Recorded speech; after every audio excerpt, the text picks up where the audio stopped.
In progress. The City of Federal Land Use and Transportation Committee meeting. And we're going to start with number one, call the meeting to order, which I just did. And we're going to see if there's any public comment. Do we have any public comment? No public comment. No public comment. We'll go to committee business. We don't have any new committee business anybody wants to bring up? Seeing none. Let's move to number A, approval of the minutes. I move that the minutes for the April 4th, April 4th 2020. meeting be approved. I'll second that. Okay, it's been moved and seconded. All in favor? Aye. Aye.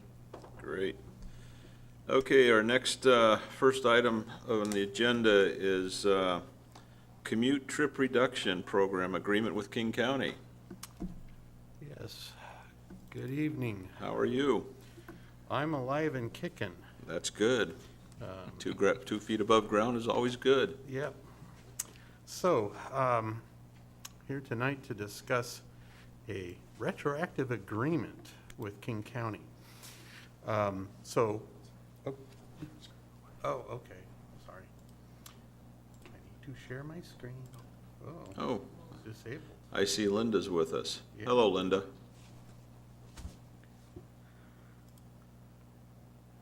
I'm also here, just so you know. Sir, you want to share that? Sounds like Lydia. What's that? Sounds like Lydia, but we don't see your picture, but welcome. Oh, hold on then. There you are. There I am. Welcome. Thanks for being here. Thank you. Thank you. I'll raise your hand so I don't miss it when you want to ask a question. All right, will do. Thank you. Thank you for being with us. Oh, all right. Okay, well, with that great start, so we've had a agreement with King County over the last 20 years. So the policy question is, should the council authorize the mayor? Let me get this out of the way. To enter into an agreement with county for commute trip reduction implementation. Financial impacts are that this grant, we are fully funded by a grant at $38,869 per biennium by the state for commute trip reduction services, and the county agreement is for $8,667 for the last half of last year. So how do we get there? So state law requires the city to develop these plans and programs to reduce single occupant vehicle trips and the vehicle miles traveled associated with those trips. And the law applies to all employers with 100 or more employees that arrive between 6 and 9 a.m. And the law requires local agencies to provide resources and support for employers' commute trip reduction programs. So we have been using King County for these services for 25 years, really, and at least that long. And so what this contract does is renews the existing contract for the second half of 2021. The reason it's retroactive is because first we have to reach an agreement with the state to know how much money we're going to get from the state. And then using those numbers would apply that to a contract with the county. And typically the state doesn't tell us what our allocation is until like October, November. So not exactly a model of efficiency, but part of that is because they don't know what's going to be in their biennial contract until our project funding, until the state legislature approves that. So anyway, so bottom line is our last contract expired last July, and so now we need to pay them for this last half of the year. So one of the other things going on with that is King County decided to get out of the business of providing CTR services to contract cities starting the first of this year. And so As a result, we have a new transportation planner position that was approved and is now filled. And so that workload will shift to that person. And he'd be here presenting tonight, except that he's out sick. So, in any case, so the options considered here are to authorize the mayor to enter into an agreement with King County Metro for $8,667 for commute trip reduction implementation services provided between July 1 and December 31st, 2021, or do not approve the proposed agreement and provide direction to staff. And the mayor's recommendation is option 1, and I'm happy to answer any questions. I guess I have one question. Yes. So going forward, we're going to be funding this ourselves because King County is no longer going to do this. That is correct. And that will show up in our October budget when we start the budgets for next go-around? So actually, there won't be another contract. So we won't have a contract with King County. We will still have the contract from the state to accept the money, and then we'll be using that to help fund this new transportation planner position. Okay. My question is, it's supposed to be for commute trip reduction. That's correct. I mean, considering all the various places that our employees work all around the area, do we actually reduce the commute trip reduction? Or is it just what it takes to satisfy the state law? So let's just say, first off, it's a partially funded mandate. And then secondly, there's a lot of constraints on that. Obviously, employee trips are highly dispersed. We are not downtown Seattle. We are not downtown Bellevue. We are not a Boeing plant. And so we have none of the employers of that scale. And so it is difficult. The transit service isn't there to take care of the folks that have longer trips necessarily. And, and not very many city employees actually live in city where they could walk or bicycle to work. So it is, and I'm not talking about just city employees, but also employees with these larger employers in the city. And so it is a challenge, and until COVID, the numbers hadn't really budged much. Obviously, with a lot more people working from home, I'm sure that the next survey that we're required to do every 2 years will show that we made a heck of a lot of progress. But the big question mark is how sustainable that progress is. So, but it is definitely an uphill battle. Now, our new transportation planner is very enthusiastic and is already reaching out to a lot of the employers and also the other agencies in South County to help coordinate resources to the greatest extent possible to support those employers that are affected by this law. So largely, it sounds like it's a state mandate that our tax dollars get spent on that doesn't accomplish a whole heck of a lot. In this part of the county, it does not accomplish a whole lot, no. All right, government bureaucracy at its best. Okay, Yeah. all right, thank you.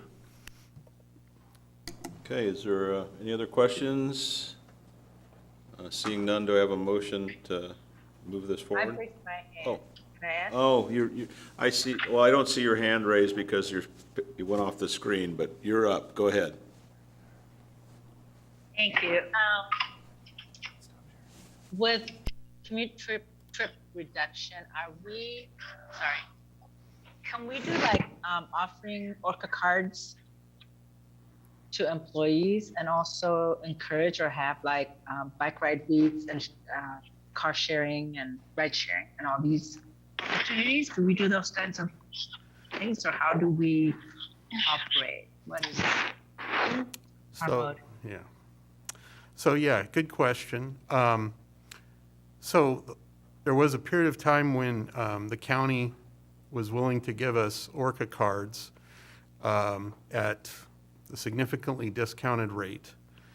And we did that for a while and found that no one was actually using them to reduce their commute trips. They were actually using them to attend ball games. And so, and it was, even with the discount, it was still a significant expense because the county insisted we had to give one to all full-time employees. So one of the things we're looking at as we take on this duty ourselves is to actually give them at some reduced rate perhaps to eligible employees on a case-by-case basis. In other words, if they actually promise to use it X number of times a week or whatever, then we could subsidize that. Similarly, we do subsidize van pools, and we used to have cash incentives.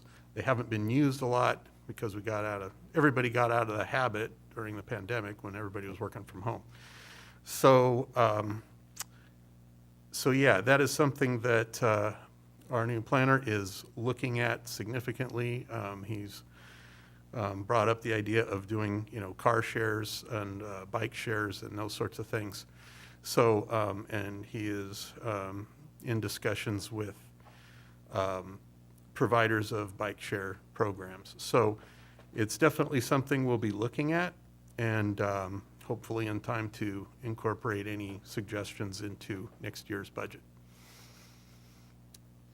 Thank you. And I think with those like bike shares and or Orca cards or whatever we do, also offering some kind of incentives, like for people who use it the most, who ride their bikes to work the most, or whatever the theme may be. I think we'll also encourage staff to participate at a higher rate, I think. So maybe that's part of the budget that you were talking about, but thank you so much. Yes, thank you. I just have one more question that Lydia just brought up. Is this we're trying to reduce trips for businesses in Federal Way that have 100+ employees? That's what our goal is? Yes. And how many of those how many people employ more than 100 in Federal Way? There are currently 9. 9. So we're trying to get, this is all about, well, as my council member over here said, the state program, but it's 9 businesses we're trying to. Including, City Hall is one of the affected workplaces. So it's a school district across the street, it's a City Hall.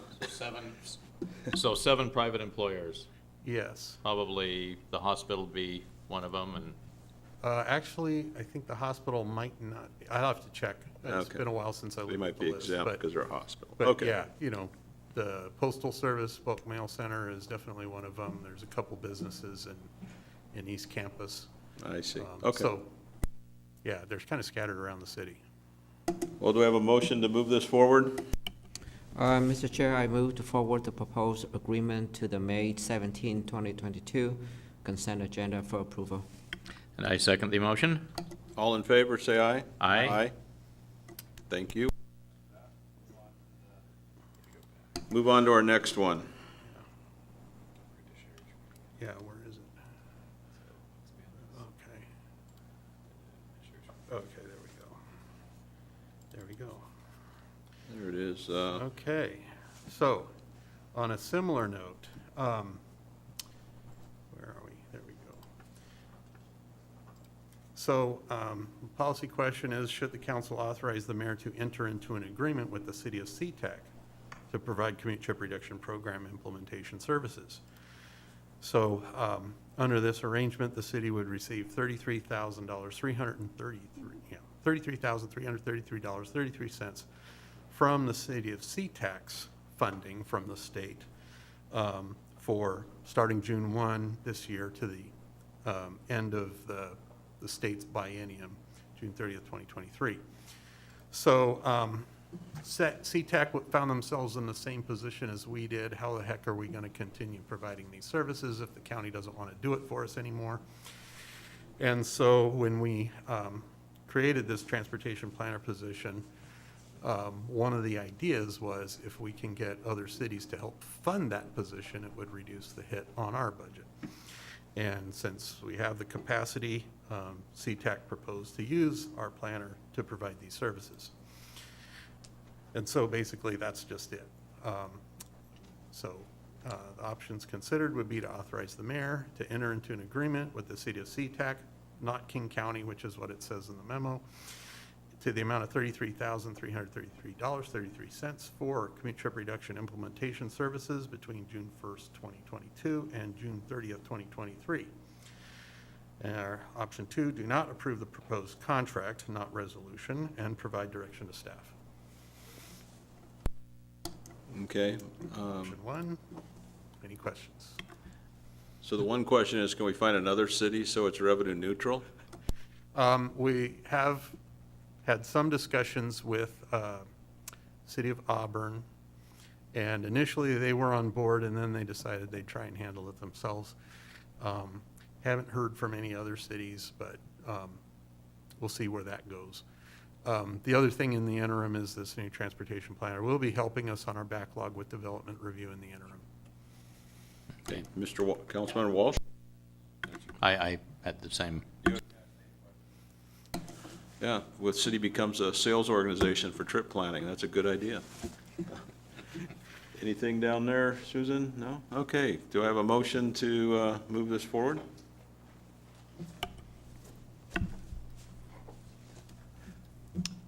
Mr. Chair, I move to forward the proposed agreement to the May 17, 2022 consent agenda for approval. I second the motion. Okay, all in favor, say aye. Aye. Aye. Thank you very much.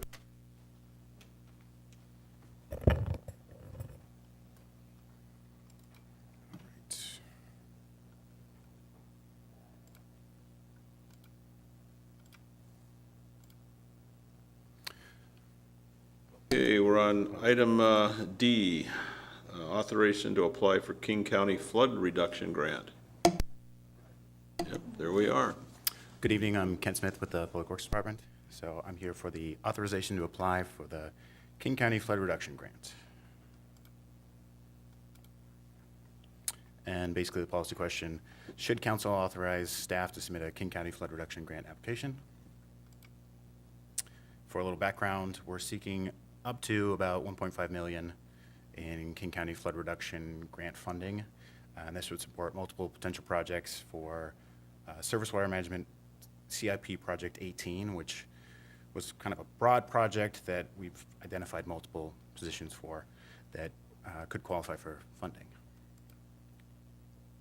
The area is on Cold Creek, and it's for potential culvert replacement, channel stabilization, fish passage barrier removal, habitat restoration, and flood risk reduction. And most of it is within Federal Way.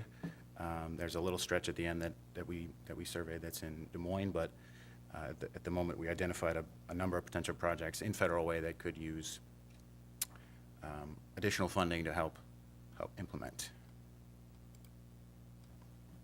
A little more background, we've got at the moment about 3.3 million of allocated funding with potential grant funding about 1.5 million, and then some additional money that we may be able to use as city match for up to maybe 5.5 million, depending on the projects we apply for. And then the two options considered: authorize staff to submit the proposed application, or do not authorize staff to submit the proposed application.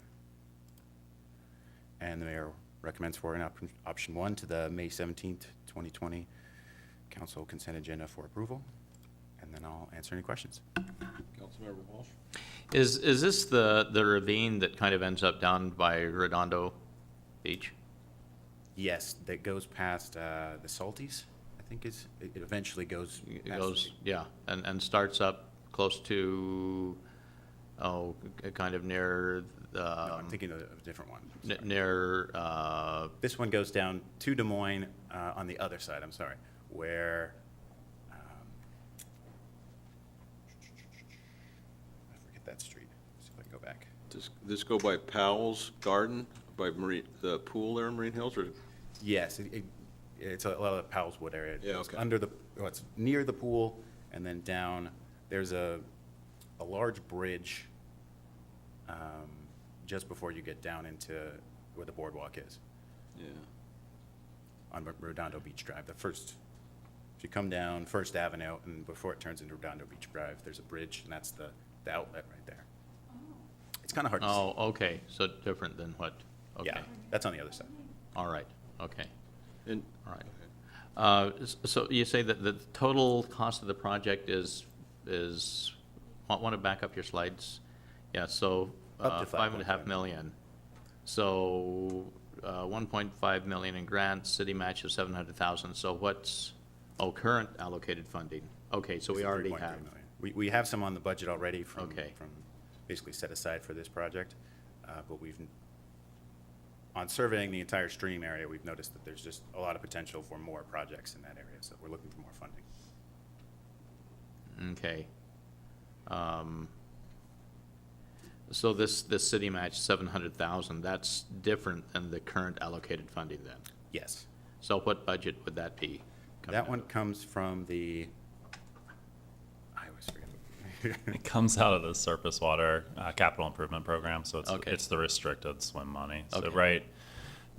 assuming the grant is successful and King County funds it as part of either, depending on the timing, most likely the budget process, not a budget amendment, we will have to move unallocated funding into that from that restricted account.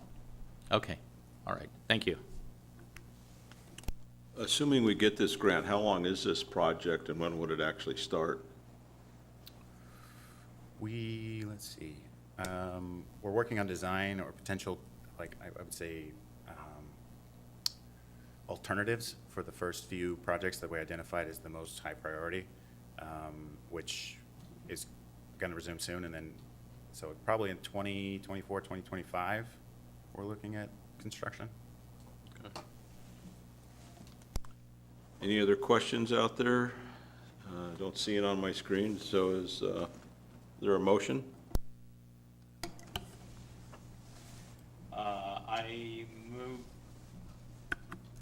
I move to forward option 1 to the May 17, 2022 council consent agenda for approval.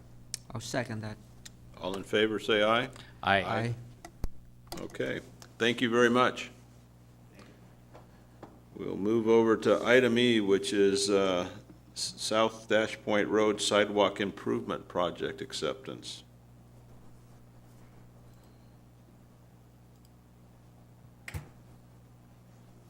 That actually starts kind of on the backside of Federal High School. Yeah, Easter Lake, that lake, right?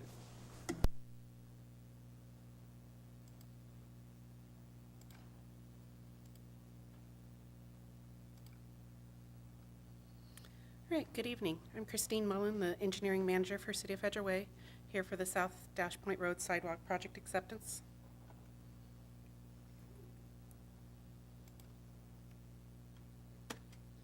The question is, should the council accept the South Dash Point Road Sidewalk Improvement Project constructed by Active Construction, Inc., also known as ACI, as complete? So this project provided a new sidewalk that was 8 feet wide and a 7-foot bike lane on the south side of Dash Point Road. Also included were a planter strip with street trees, some new street lights, storm system, ADA improvements, and we did a grind-in inlay for half of the roadway. This here is where the project was located. It was in front of Sacagawea Middle School. And here's a couple before and after pictures. So before, we just had a paved shoulder. There was a ditch running along the side of the road for storm drainage, and you can see there we added the nice bike lane, curb and gutter, planter strip, the sidewalk, some retaining walls where needed in front of the school. Here's another before and after showing, so before those kids walked up the stairs to nowhere and actually were then directed right in front of the school buses to get to the school.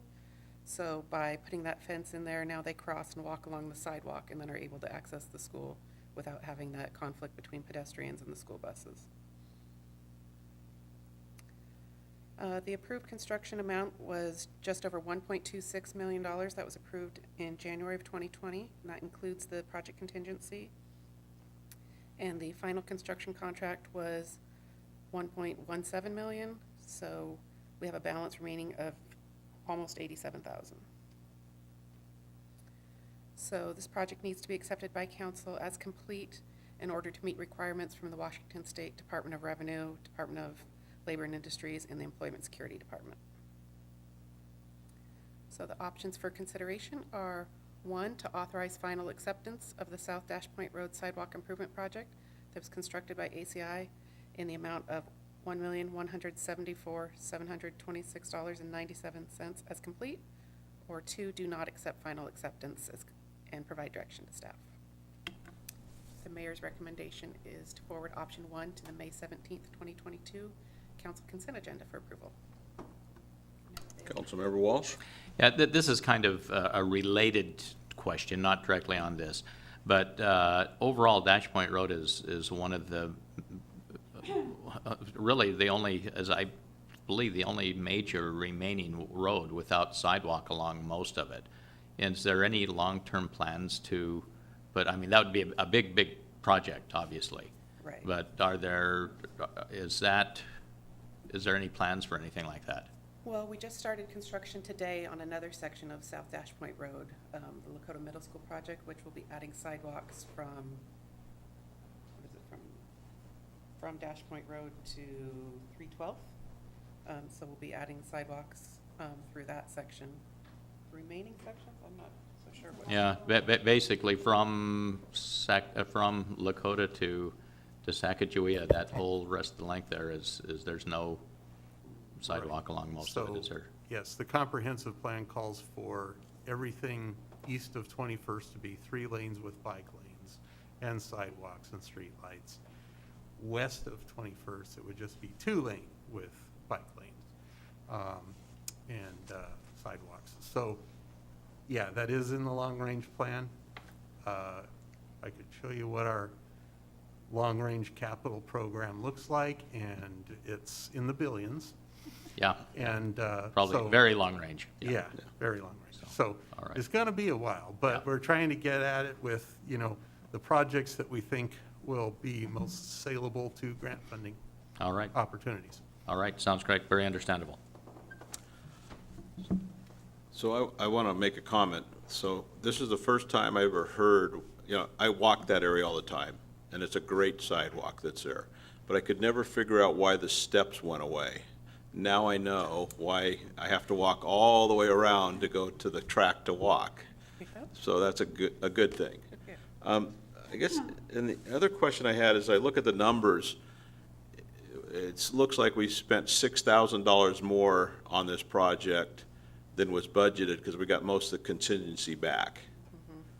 I So- think this is the so- first project where I've ever yeah. dipped into using contingency, and of So- course so- you know this. So just as a comment, when we get these numbers back and we all put contingencies in there, and we say we saved $86,000, which is great, we didn't spend the contingency, it'd be nice to say it was $1.2 million or whatever, and we only used $6,000 of the contingency instead of the whole 94. Does that make sense? Because the way it's presented is we saved $94,000 or 86 or whatever that number was. But we didn't save it, we just only had to use 6,000 of the contingency, correct? Sort of. So Yeah. from a budgeting perspective, we assume we're going to spend 100% of the contingency. So as far as putting the budgets together, it is reflected as a savings because when we put together the capital plan, we assume we're going to spend the contract plus the contingency. And that's the way finance puts together the annual budget.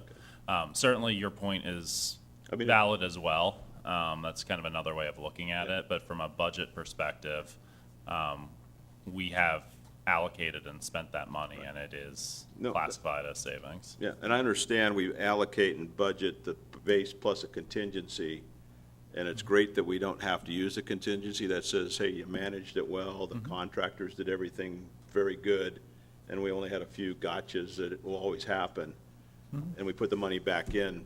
But in reality, we budget for it, and the way I look at it, we get it back because we managed it well, not because we saved that money. You get to spend it on something else, but Yeah. it's just how you say it. Okay. But thank you, that was a great project. I use it a lot. Good. Any other questions? No hands out there. Could I have a motion to move this forward? I move to forward option 1 to the May 17, 2022 consent agenda for approval. Second. Okay, it's been moved and seconded. All in favor, say aye. Aye. Thank you very much. Okay, we're going to move to item F, which is resolution setting a public hearing date for the 2023-2028 Transportation Improvement Plan. Just one of those really long-term things we were just talking about? Actually, it's only a 6-year plan, Okay, so it's not quite as, not quite 25 there, I mean- Jack, right, for sidewalks? yeah. So, and basically, again, we're just asking, should we pass a resolution to set the public hearing date for adoption of the 2023 through 2028 Transportation Improvement Plan on June 14th? So we're required to update this annually, and it has to be held at a public hearing prior to adoption. And so we're proposing that to be June 14th in order to meet the state's deadline to have it done by the end of June. So options considered are 1, to approve the proposed resolution, or 2, do not, and provide direction to staff. Mayor's recommendation is option 1 to the May 17th consent agenda. And with that, I'm happy to answer any questions. I see no questions. Do I have a motion? Are you going to have cake and all that at the, oh, no. I can make a motion. Okay, thank you. I move to forward the proposed resolution to the June 21st, 2022 consent agenda for approval. I second the motion. All in favor? Aye. Aye. Very much. And now we will move to the neighborhood, amending the neighborhood safety traffic program. We talked about this a while ago. Right. So right. this is for information only. So the neighborhood traffic safety program, for those not familiar with it, are intended to address speeding concerns on residential streets. It is administered by a council-adopted policy and is currently budgeted at $50,000 per year for construction. So at the last LETC meeting, there was concerns raised about the adequacy of the cost limitation of $15,000 per neighborhood per year. Staff has also had some other concerns that we would like to address. One is incorporating some form of equity considerations into the policy. There's also a concern that use of vertical deflection devices may not be appropriate on more major streets, in particular speed humps and tables, where the snowplows can get hung up on them. And then finally, we currently have a budget set aside for school zone improvements, and those have mostly been taken care of. And so questioning whether that makes sense to reserve it for the school zones, or should we channel that back into the neighborhoods directly. So with that, we are proposing to return to Land Use and Council with a more comprehensive proposal for amending the NTS policy, with the intent that it would be completed in time to incorporate proposals into the upcoming biennial budget process. So happy to address any questions. I have one question.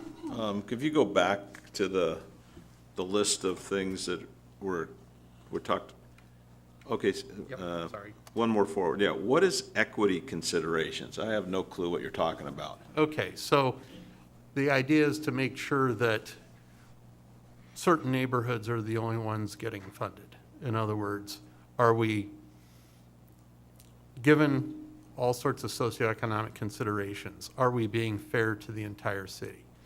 So, you know, some neighborhoods, there might be more activity and therefore ending up getting more of the resource available. And where public participation may be lagging in other areas that they can't even get their foot in the door into the program. So that's basically the intent. Well, I mean, when I look at this, because I remember when it was started with Skip Priest back in the day, this was all about public safety and stopping cars so kids don't get run over and our neighborhoods are safe.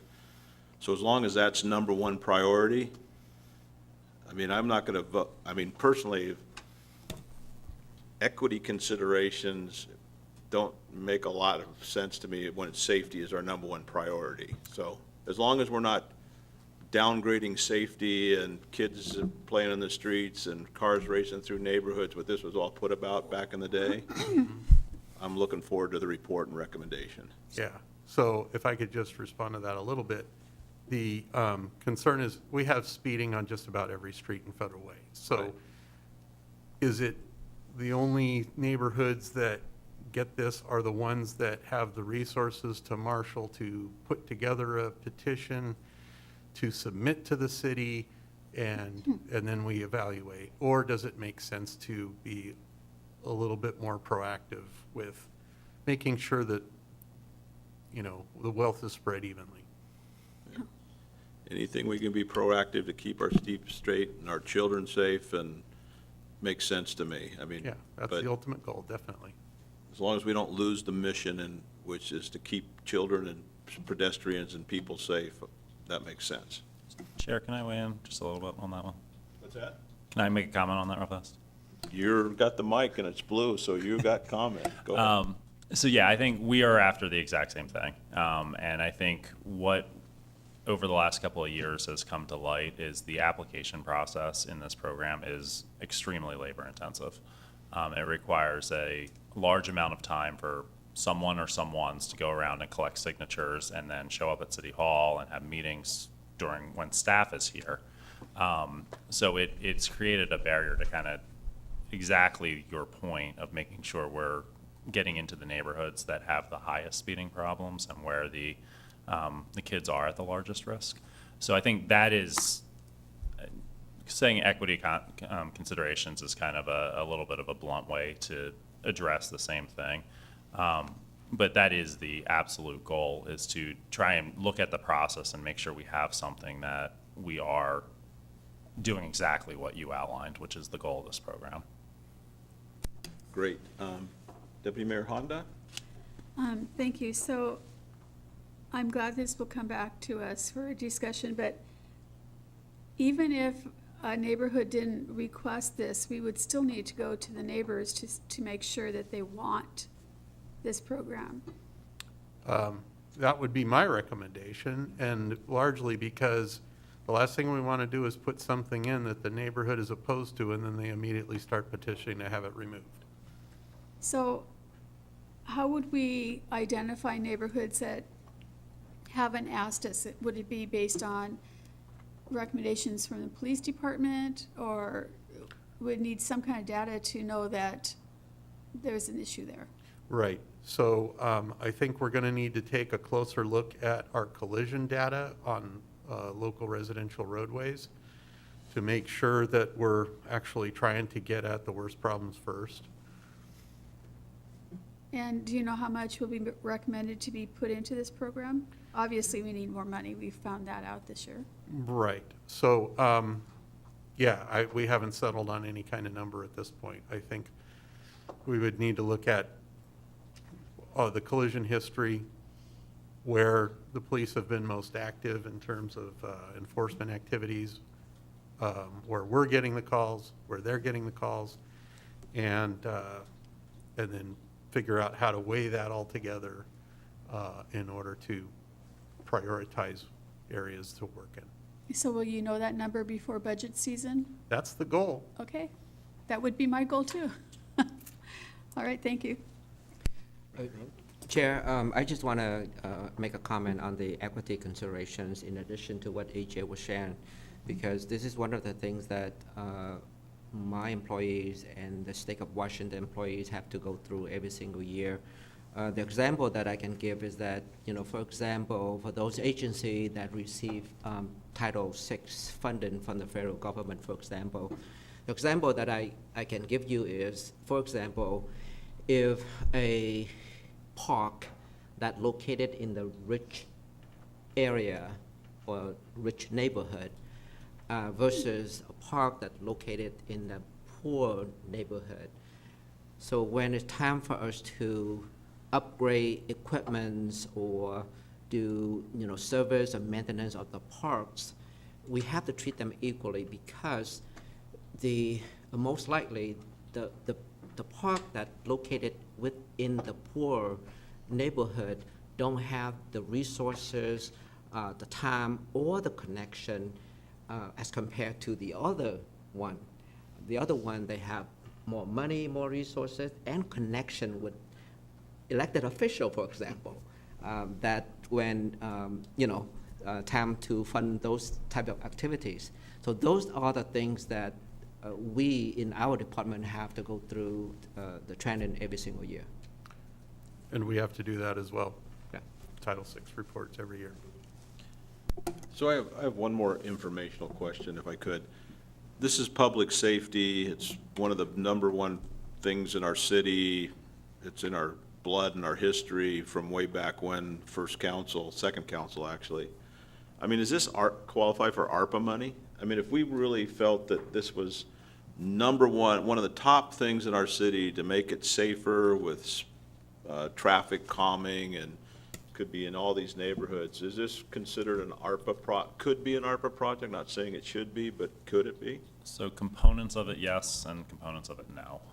So capital construction is ARPA eligible, so things like if we go out and add speed tables or roundabouts or anything like that, yes, that is. Anything that qualifies as maintenance, so if we go out and restripe a road to change lane configurations for safety or striping crosswalks, maintenance activities are not. So depending on what exactly we're doing. So, I mean, the reason we have this on our agenda right now is when as I remember, we had the discussion and we were out of money and we were going to talk about spreading it over 3 years for some neighborhoods, and we asked you to go do some research, and this is our report. But if this council really feels it's important to calm traffic with tables or not striping but capital projects, and we wanted to fast start it instead of do 50,000 a year, and we said, hey, this is so important, we want to do 10 neighborhoods tomorrow, this would qualify, a big part of it could qualify for ARPA money, capital. Correct. Okay, thank you. I have one additional question. Yes. Are you done? How many neighborhoods do we have currently waiting for this program? So we have 2 queued up for construction this year. We have 2 neighborhoods that we've yet to meet with. And typically, once the contractor starts going on the overlay program, we'll get a bunch more requests. It always brings them out, and by then it's too late to incorporate into the plans. And that's another aspect that we need to look at, is how can we streamline the process so that it doesn't take basically a year to get something on the ground. Okay.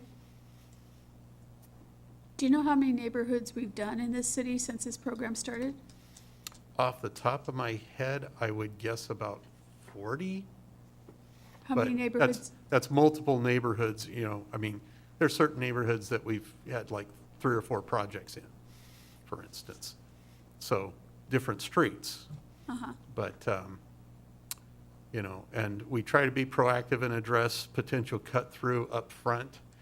But given the requests we've been getting lately, that hasn't been as much of an issue, and it's more about, okay, a lot of people are using this street, like 30th, where, there's been a lot of speeding because it's straight and wide.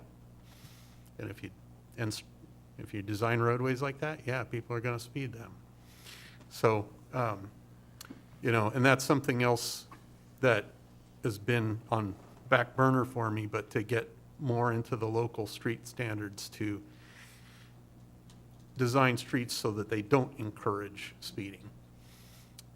Be a little bit more proactive on that end. Do you know how many neighborhoods we have in the city of Federal Way? So depends on how you define a neighborhood. And for the purposes of the NTS program, we've been using residential or elementary school attendance areas. Okay. So the number of elementary schools that have part of their attendance area within the city, that's how many we've got. Okay. Now, again, with that, different subdivisions may have a different issue, but they're all in the same attendance area. So again, it kind of depends on how you want to slice it. Okay, thank you. Okay. Seeing no more discussion, this is information only. Why don't we, I have a comment, please. oh, excuse me, sorry, I didn't see your hand. You go ahead, Lydia, you're up. Thank you so much. Just wanted to say thank you for this consideration around equity. and I know there were a lot of questions and discussions, but this is very important because there are neighborhoods, like it was stated by staff, that people just don't know. They could make these requests, and sometimes they are overlooked. So just wanted to share and address how important it is that we are the ones who go out and reach out to these neighborhoods, because we do know there are neighborhoods that are underserved in a lot of ways, and a lot of times those neighborhoods really are not safe for children. And so I do appreciate that this has come up, and when it's budget time, I look forward to really having a deeper conversation, because it's very much needed. And I just wanted to say thank you for recognizing the need of equity and prioritizing it and being intentional about it. So thank you. If I can make one more comment, Lydia brings up a great question about the equity piece of it, because people don't know how to do this. But if we were to be like the asphalt program and just know we're going to fund a bigger number every year, and the staff says, here's our neighborhoods, here's what we're going to do, so we don't always rely on the consumer to come to us and say they have a problem, we'd probably get a lot more done faster, more efficiently, and get these neighborhoods that have safety issues done quicker without waiting for someone to come ask us. So that might be something you put into your thought pattern, what it would look like if we treated this like the asphalt program, where we're doing our roads every 17 years or 22 or whatever, and just put the plan together and say, from here, let's think of it differently. Instead of having people come to us, let's be proactive. And then that takes care of, in my opinion, the equity, because we know we have to do it, and we just make a plan to do it. Yeah, we can certainly look into that as part of this. I think that's part of the reason we were asking to come back with something else slightly more comprehensive, as opposed to what was discussed last month and trying to handle this piecemeal, was so we can actually. Okay, thank you. Thank you so much. Let's go to the next one here. If I can. We're on item 8, right? Should the council authorize award of on-call guardrail and concrete barrier service contract to the lowest responsible bidder?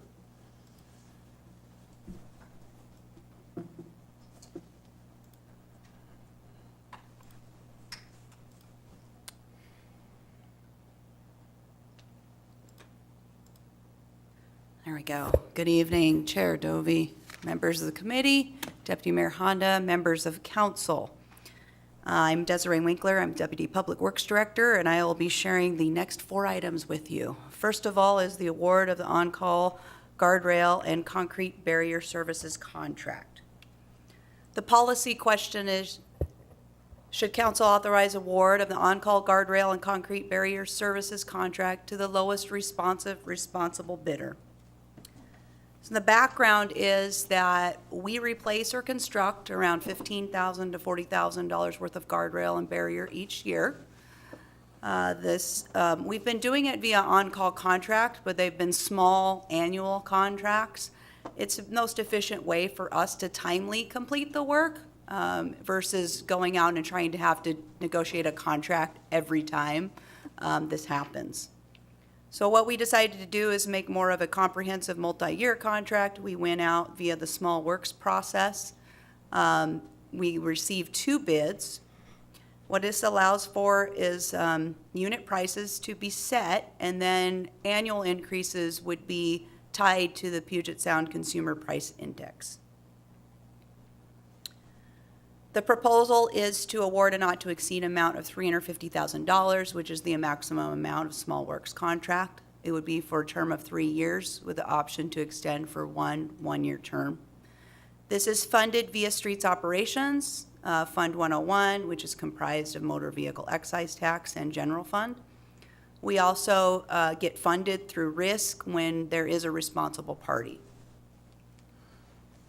Options considered is 1, authorize award of the on-call guardrail and concrete barrier services contract to Peterson Brothers Incorporated the lowest responsible bidder in an amount not to exceed $350,000 for a 3-year term with the option for one-year extension. Or 2, do not authorize award of this contract and provide direction to staff. The mayor recommends option 1 to award the contract, and I'm happy to answer any questions. I have one question. When I look at this, the bid calculations, and I see concrete barrier type F per WSDOT standard plan C 6010-101. And it's 100, we're asking for a quantity of 100 of what? The quantities there were simply for getting a common bid from everybody. Yeah, We could put in 1,000 feet in Okay. a year. So Okay. really, that's not the amount we plan to build. It's really was just to get a unit price. okay. Because the reason I asked the question is, you look at these things that are bid, and you look at that one, and the differential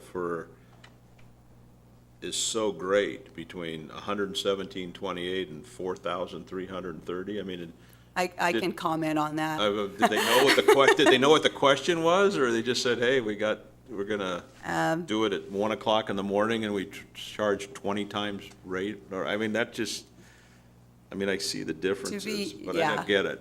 To be perfectly honest, there's really only one contractor that does this work. Oh, It is okay. Peterson Brothers. Okay.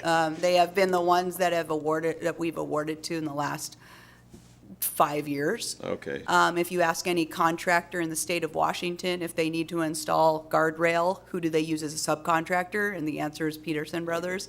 And they seem to have the corner on the market. We went out for an open bid to everybody that says they do guardrail.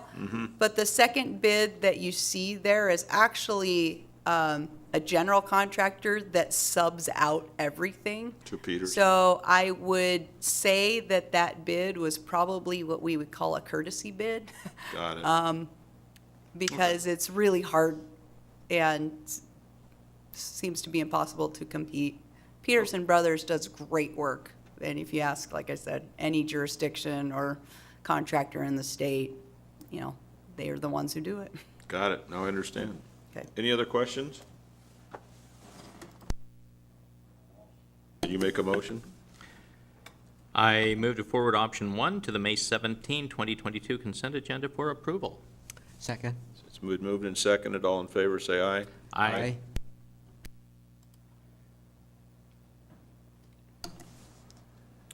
Going to go to item I, which is sidewalk repair, construction, and reconstruction and assessments. All right, get this going. There we go. Okay.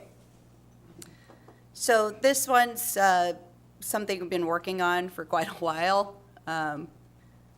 We have a goal of making sure that we have safe and passable sidewalks. One, that's the right thing to do. And 2, we need to reduce our risks, because if they're not passable, the risks are definitely there. So the policy question is, should council approve the revisions and additions to the city's sidewalk code to provide process for sidewalk repair, reconstruction, and/or reconstruction and associated assessments? So again, like I said, the goal is for us to have safe, reliable sidewalk system and minimize our liability.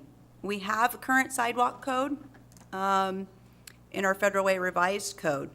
It places responsibility of sidewalk maintenance, repair, and reconstruction on the abutting property owner when that owner is responsible for the damage. Majority of the damage that we see is related to tree roots.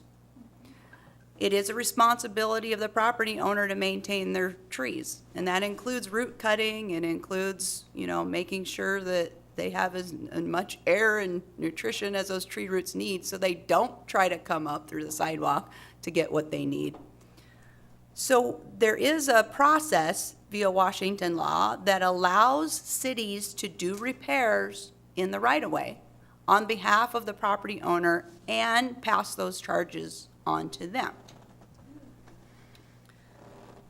So what we propose to do is to modify our code so that gives us the opportunity to do the same.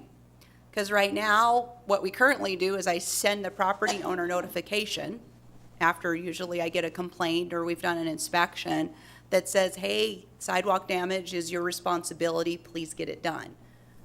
For the most part, they call and say, I don't know what to do. It would be really great if you could do it for me and I'll just pay you. Or they just ignore us. So we're not getting where we want to be. So we want to provide a better process. So with the modifications and additions, the city would notify the property owner if a sidewalk repair is their responsibility.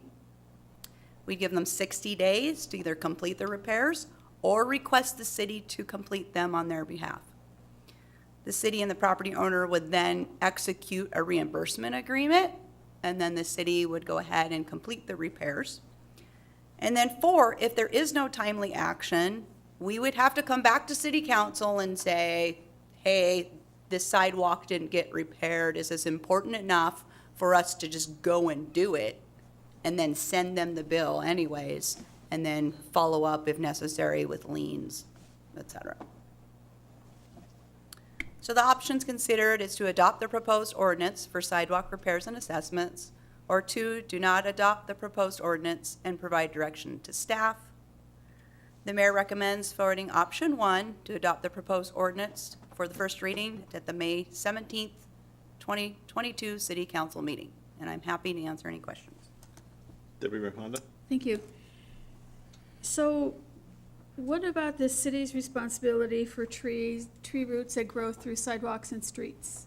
I mean, we have a lot of streets that have their own natural speed bumps, and it's can be uncomfortable driving, and also sidewalks that have issues with that. I'm thinking around the Aquatic Center. Mm-hmm. So for the sidewalks and also for the streets, but I know that there's certainly other sidewalks and streets around the city that we have our trees that are causing issues. So we need to be doing something too. And I can comment on that we have. We just spent $89,000 on 320th grinding sidewalks from 21st Avenue Southwest to 23rd. Speaking of in front of the Aquatic Center, Campus Drive, 348, 340th, as it changes names, right, is completed from end to end in the last 2 years. I think that was about $150,000 worth. You awarded the contract or authorized award of the contract. That's the precision concrete cutting. Because we, as the city staff, the maintenance staff does also do grinding and they do panel replacement, but it's overwhelming, as you say. And so we have been prioritizing some efforts, quite a bit of resources to go toward that because it is important. So this allows this particular ordinance, because we do have a contract, that we can simply go tell our contractor to go and, when we bundle enough up to bring them into town, to go complete these repairs on behalf of these property owners, and then we have an agreement and we just send them the bill. So with the trees that are causing the issues, I mean, the trees are still there. The roots are still growing. I mean, there are some trees, especially along Campus Drive, that are too big, and probably for the ongoing maintenance of the road need to be removed just because they're too big for the area. I agree. And I think EJ may know the number off the top of his head, but I think we went and looked at just that section of Campus Drive in front of the Aquatic Center, say to the post office in that area, and the tree removal was hundreds of thousands of dollars. So it is a very large undertaking. It's a matter of priorities and budgeting. Okay. I mean, I don't want to have to redo Campus Drive again in the near future because tree roots have caused too much damage to it. I don't want to have to either, but we're doing the best we can. Councilmember Walsh? Yeah, just on that subject, I mean, this is kind of away from the ordinance, but on the trees, the city's trees, for example, on Campus Drive and on 320th, in hindsight, should there been a greater space between the sidewalk and the street to allow the trees more room? I mean, There should have been a lot of things done. That's one. And two, there is a thing called a root barrier that is installed currently, or should be installed currently, that actually will keep the roots from trying to go up under the sidewalk and force them to go straight down. So there's much better practices that can be, employed that hadn't been in the past. with the new trees that are being planted, is that being done? The root barriers? I'm going to give it a 50-50 chance. It's part of many of the, like in the newer neighborhoods, I think we're doing a better job at making sure that they're going in. But 10, 15, 20 years ago, it was kind of hit and miss. Okay. All right, thank you. Could you go back to the list of on the ordinance that you had there? Oh, sure, just a second. The question I have is you made the comment that we'd have to come back to the city council if we have a sidewalk, we've done everything we can, and the property owner, no timely action, the city council can direct the city to complete repairs in excess of. We just had this discussion the other day on let's talk about plats. When we were revising things, and you said, hey, the best practice is just have the manager make the decision, and then you don't have to come to the city council. So why wouldn't we just say, look, here's the process, and number 4, why come to the council, just get it fixed? We authorize it one time in the ordinance, and we get it done. It's all about safety. It's not about the tree. It's about people maybe tripping and falling on the sidewalk. So can we just? Frankly, staff, I'm sure would also like to do it that way. Unfortunately, this is a state law requirement. Okay. Under the implementing ordinances, you have to go to council to get these things approved for assessments. Okay, so we can't fast track it. You gotta take an extra 2 weeks when you get to after the 60 days. Is that kind of what the process is? Unfortunately, correct, yeah. Okay. And realistically, Chair Dovey, it would be, it'd be challenging that every time there was a one-off that somebody refused to do it, that we run here, right? Yeah, no. We would probably propose that if it's twice a year, we bundle a bunch up and bring to you and show you what the problems are. It's just, it's an administrative Yeah. issue, so. Well, I get that, but it's a safety issue. It's citizens that have trees, and, I mean, back in the early days, I remember the debates, what kind of trees are we gonna put in, and where we're gonna put them on our street, because we didn't have trees. I mean, that was a big deal in the early days of the city, and that's why we have what we have today. But we need to, if we can streamline this at any time, so you don't have to go and get 20 of them together, and we went 5 weeks with a safety issue, personally, I'd like to just speed it up, but it's a state law, so we'd live with what we got. But And my hope is with us being able to come up with a voluntary agreement, that 80-90% of the people would probably jump on that. Okay. And that will give us much more an ability to get these done timely. Okay, good. Deputy Mayor Honda? Thank you. So going back to the citizen being, or the property owner being required to pay the costs, what if the property owner simply can't afford to do this? Will we have some kind of a program where if they qualified, they would not be required to pay, or would we put a lien on their property? What would we do? Wouldn't we put a lien on it like we do everything else?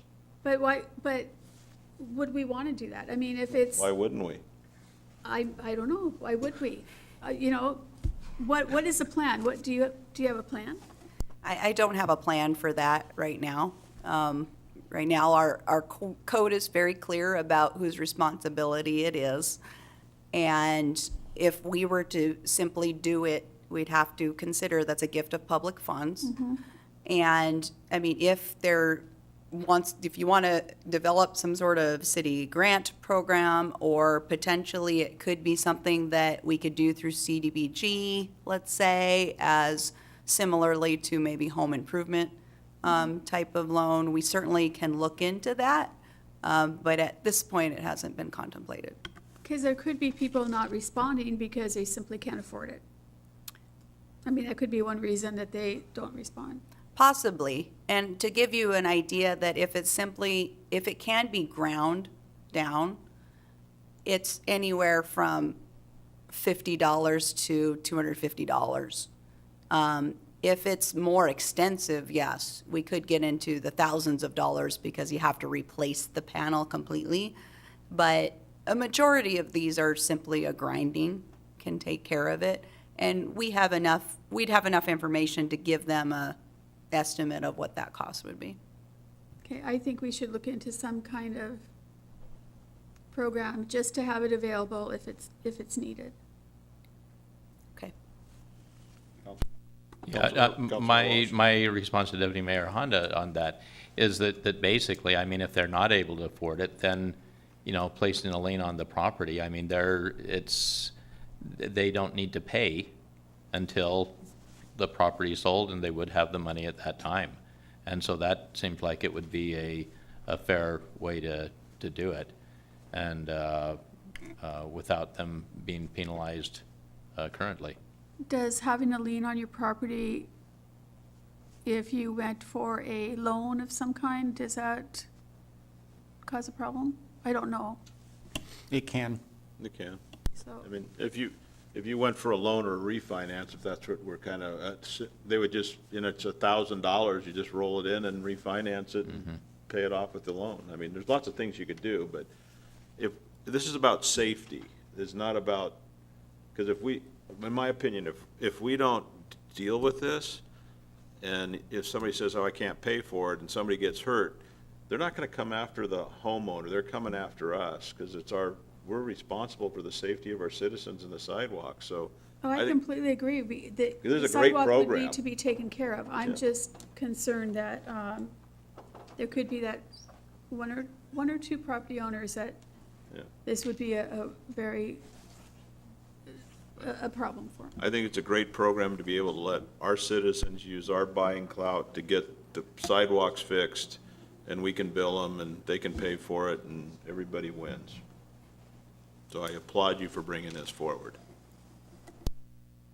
Well, thank you, and certainly as we get it implemented, we'd be happy to come back, say in 9 months to a year, and see how successful it is, and if there are continuing to be any issues, we certainly can address if there's an affordability issue or other concerns. Erica, Councilmember Norton, your turn. She's frozen on It's mine. frozen. And, She's in Florida. It's not supposed to be freezing in Florida. yeah, grow the oranges. Councilmember Norton, can you hear us?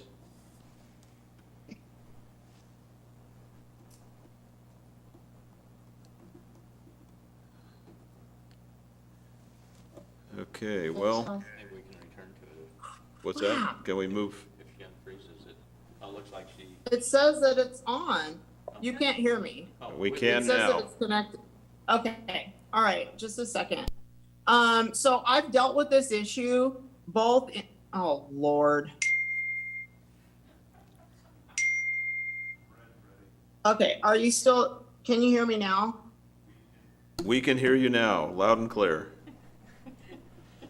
Now, we can't see you, but we can hear you. Oh, now she's Or at least we disappeared. could hear you. She went to figure out what. Can you hear me now? Yes. Hello? Okay, I apologize for my Wi-Fi not working properly. Can you hear me now? Loud and clear. Okay, So I've dealt with this situation both as a homeowner and as a business owner. My husband owned 6 restaurants.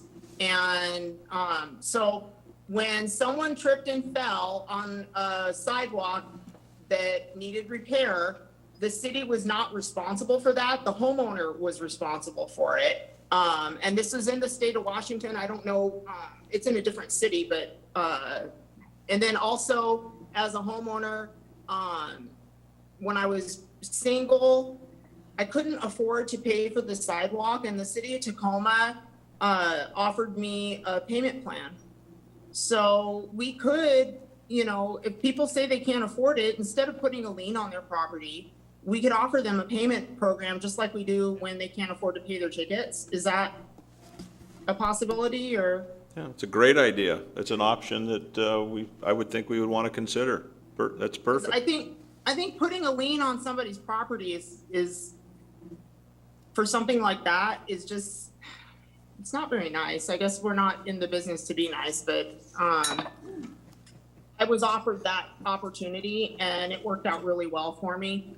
And then about liability, I think it's the property owner who is next to the property that actually is responsible for any injuries. The city is not liable at all.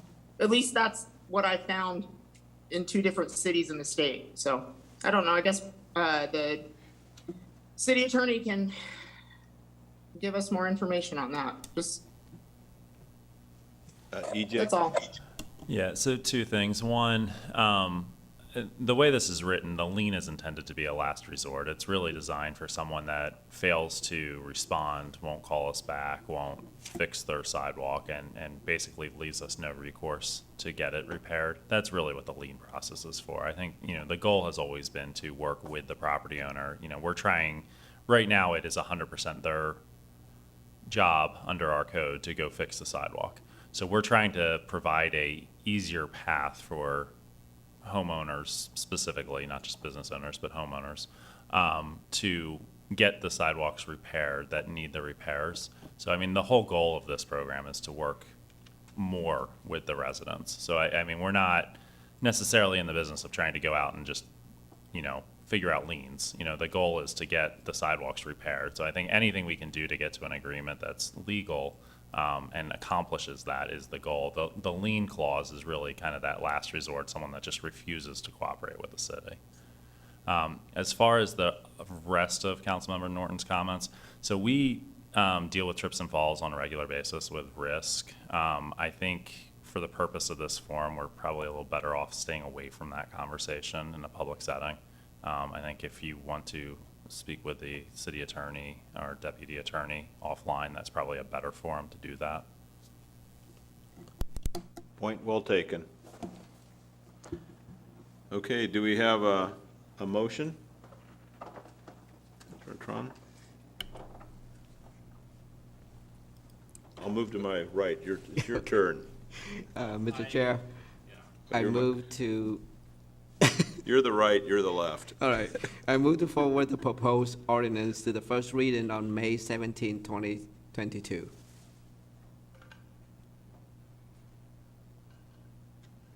Is there a second? I second. Yes, I'm here reading. And I'm so going to yes, throw I one down second. to you, Susan, just for fun here pretty soon. All those in favor say aye. Aye. Aye. Aye. Thank you.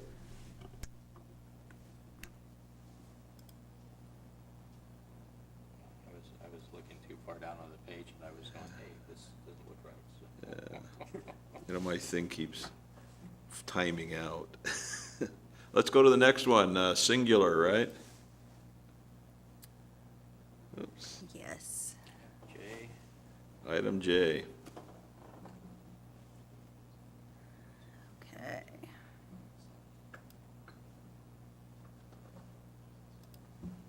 There we go. All right, yes, this is an amendment to new singular wireless PCS LLC franchise ordinance. Policy question is, should council approve the amendment to the new singular wireless PCS LLC franchise ordinance? So background information is that New Singular Wireless has an existing franchise for the installation and operation of 6 macro wireless sites. What this amendment does is it adds 1 site and removes 2 sites, and I'll get into more details of that later. So the macro sites are the cellular towers, right? The large cellular towers, that's got a 1 version you see. And then also they like to co-locate with a wood pole. So PSC would install a wood pole and then make it a little taller. Then on top of it, you would see an antenna array. That's a macro site also. It's just not a freestanding tower. So just so we're all on the same page what we're talking about here. So this is a map in the north end of the city of where, when we're all done with, if this proposal for the amendment goes through, where their 5 macro sites would be located. The new macro site is located, they call it Redondo Beach. It's actually near the intersection of 296 and 8th Avenue Southwest. So when a wireless provider comes in, they have to show the need they just can't willy-nilly put macro sites wherever they want to. So part of the application, again, is showing the need. So the map on the left shows what the current coverage is before adding the Redondo Beach site. And you can see that, especially along the water front there is definite gaps in coverage. Once this Redondo Beach tower is installed, it takes care of a lot of that gap in coverage. So the site, so the picture on, or the plan view on the left shows kind of the 2 major components that go into them putting in a macro site. The first one is what I'm pointing to in the red, is a plan view of the pole. So that's an existing PSE pole they plan on replacing with a larger pole in order to put their macro facilities on it. The second component of their site is where they need to put their equipment. Within that site, there's a blow-up on the right of what that looks like. It's in a closed site with a fence and landscaping around it. The biggest part of that is their backup generator. And then they also have some communications equipment and the power service and those things. And that part's located on private property. So the part that is subject to this franchise is only the part that's within the right-of-way, which is the pole itself and any little bit of conduit that stays within the right-of-way. So this is what we like to call elevation view of the proposal. The elevation on the left with the lovely fir tree is the existing PSE pole. It tops out today at about 38 feet. The one on the right is them putting in the larger pole. Part of it is they do need to get above the trees, right, in order to get sight line and provide that wireless coverage. Raises the top of the tower to 55 feet and then an extra 5 feet for a lightning rod protector. And then you also see that in scale, the height of the generator building, the fence, and the landscaping once it's initially installed. So the part that's on the private property, they have to go through a land use process, which is called project approval, which is actually an administrative process that the director is able to approve. When they get their application in, a notice is mailed to residents and property owners within a 300-foot radius of the project. The public comments we did receive include concerns regarding health and safety, the view reduction, property values, and the generator noise. Staff reviewed the project and the applicant made modifications as necessary so that the project does meet comprehensive plan and applicable Federal Way Revised Codes standards. So the two sites that are being removed from the franchise, it doesn't mean they're not going to be there anymore. It just means that they shouldn't have been in the franchise to begin with because they're located on real property as opposed to within the right-of-way. So franchises only cover facilities within the right-of-way. So the first one is the Aquatic Center site, they call. It's located on the BPA Trail, which is actually park-owned property across from the Aquatic Center. The second one, also park property, is called the Steel Lake site. It's located at the back of Sacagawea Park off of 16th Avenue South. Both of those removed sites are actually subject to lease agreements that we already have with them, so. There is no cost to the city for this proposal. New Singular Wireless paid an administrative fee of $2,000 to cover our staff time to develop this. They did pay for a separate application for the land use approval, and they will still need to pay for and get right-of-way and building permits for the construction. So options considered are: 1, adopt the proposed ordinance, adding 1 macro wireless site at Redondo Beach and removing 2 macro wireless sites, or 2, do not adopt the proposed ordinance and provide direction to staff. The mayor recommends forwarding option 1 to adopt the proposed ordinance to the May 17th, 2022 City Council meeting for first reading. And I'm happy to answer any questions.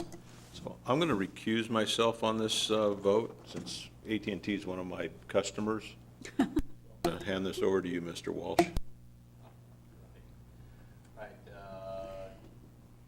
Me?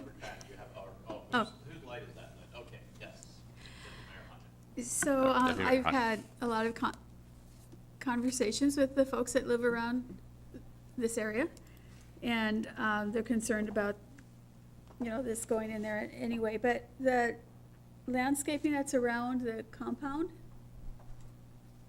if that's not maintained by New Singular Wireless,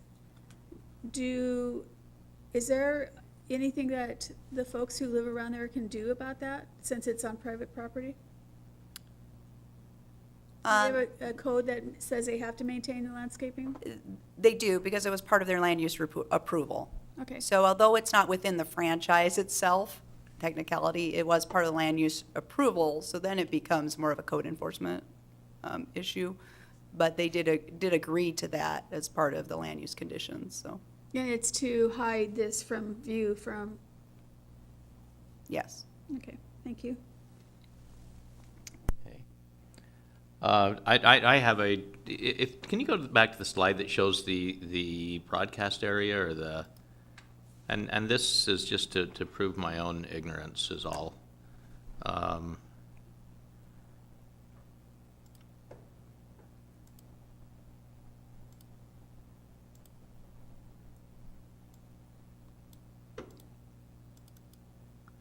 Yeah, with that, what are we looking at?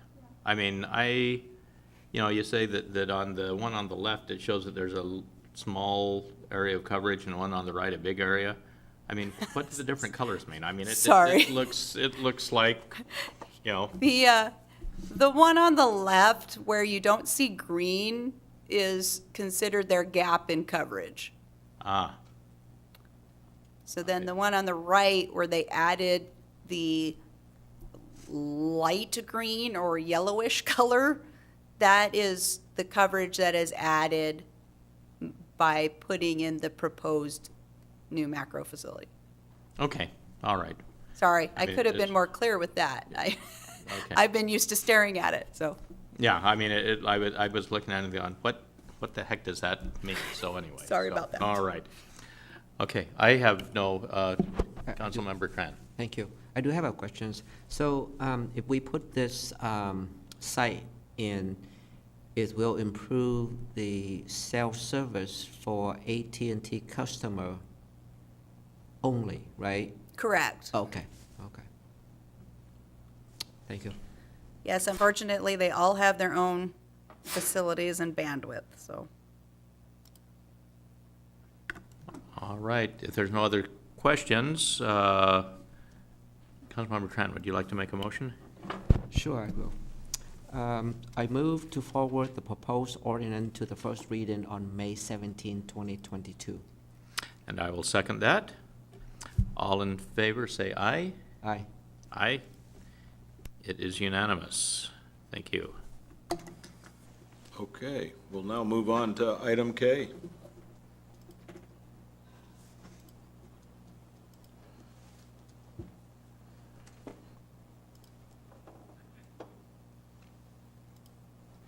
All right. Fourth and final item. This is for a Puget Sound Energy Commercial Electrical Facilities Contract for traffic signals. Policy question, should council authorize entering into an agreement with Puget Sound Energy, or PSE, to provide electrical service connections for traffic signals? So the background is, I think we were here a few months ago, getting approval for an agreement with Washington State Department of Transportation for the city to assume operation and maintenance of 5 traffic signals. 2 of them are located at the ramp terminals at 320th and I-5. One is at 348th and I-5 ramp terminal. The other one is where 18 ties into Enchanted Parkway with that one off-ramp. And the other one's at Milton Road and Enchanted Parkway. So what this requires, though, per our WashDOT agreement, is that they wanted to separate the electrical service so that we will pay for and maintain the electrical service that goes to the traffic signal, but they still have their own equipment at those ramp terminals, including some cameras like ITS, cameras, intelligent transportation system, and their street lighting. So we're separating those 2 services. So we have to pay PSE to come in to hook up our new services, and that agreement is for about $111,000. We propose a contingency of about $9,000 for a total authorization of $120,000 to get these services powered up. This was not included in the current project budget, so the proposal is to utilize unallocated transportation capital funds, which are made up of restrictive funds, whether it be real estate excise tax, motor vehicle excise tax, or traffic impact fees, of $120,000 to fund this.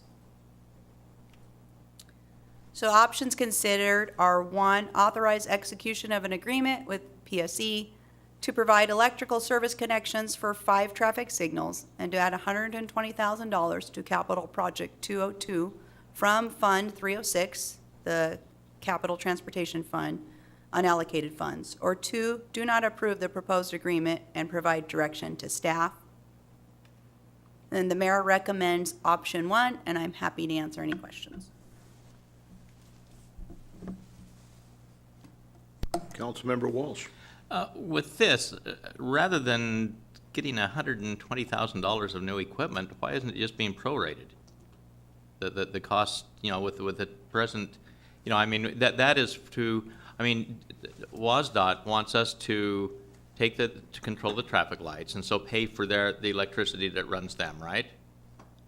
I would qualify that to say, we really want to take over Okay, these traffic okay. signals so that we have more control of the Okay, traffic so on we want to take over it. Yes. And so, but WashDOT is requiring us to put a new electrical service in there for that, since would be having those. Yes. Wouldn't it make more sense just to work out an agreement with WashDOT to prorate the electrical usage so that we don't need $120,000 of equipment that really isn't needed? I might let Rick jump in on that, but that was something that they really didn't want to do because we have our own maintenance staff, into the cabinets, and the liability of having 2 sets of maintenance staff into one electrical system was just something they didn't want to, take over and simply, like you said, prorate the electricity. But if Rick has something to add, I'll let him jump in. Okay. Yeah, not a lot, but there was some issues associated with maintenance where we would be able to turn off stuff when we needed to work on it, and then they might not know, and if they're working on it at the same time, they could get electrocuted. And conversely, the same for us. So it was determined pretty much by WashDOT, they were very insistent on this, that it would make the most sense from a safety perspective for the workers to be able to separate those. Okay. It would be more expensive to administer over the long run if we have to spend a whole lot of time trying to coordinate schedules in order to do the maintenance activities and have everybody there at the same time. Okay, so there's pretty frequent maintenance on it? So with a traffic signal, we're out there every 3 months, assuming nothing else is going on, just to do preventative maintenance checks. And then any service calls, complaints about the signal timing, bad detection. We're out there twice a year testing the emergency vehicle preemption, and once a year testing conflict monitors, and then any trouble calls we get from anybody, we send somebody out. So there's that, just for the traffic signals. And then street lights go out. If they burn out, then we got to send somebody out. If one of the cameras, either their cameras for surveillance or our cameras, go out, we're sending somebody out for that too. All right, thank you. Okay, seeing no other questions, oh yes, Lydia, you have your hand raised, go right ahead. Thank you very much. My question is the 300, what is it?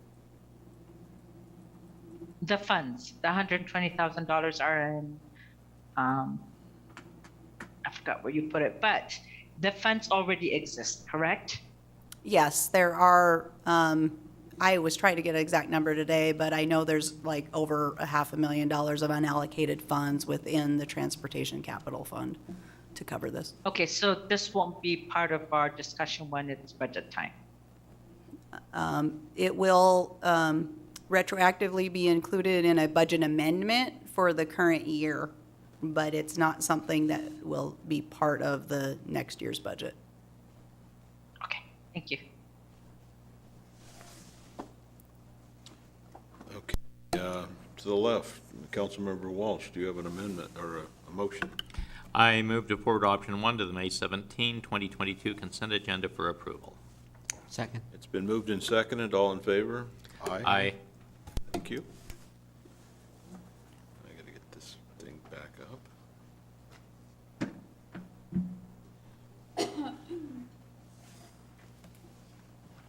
Okay, so now we have the Sound Transit report, right? There we go.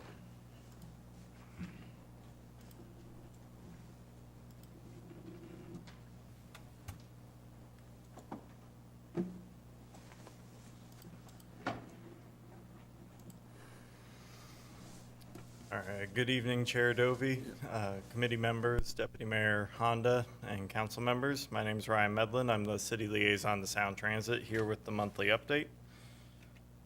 Starting with the Federal Way Link extension outside of the city center area.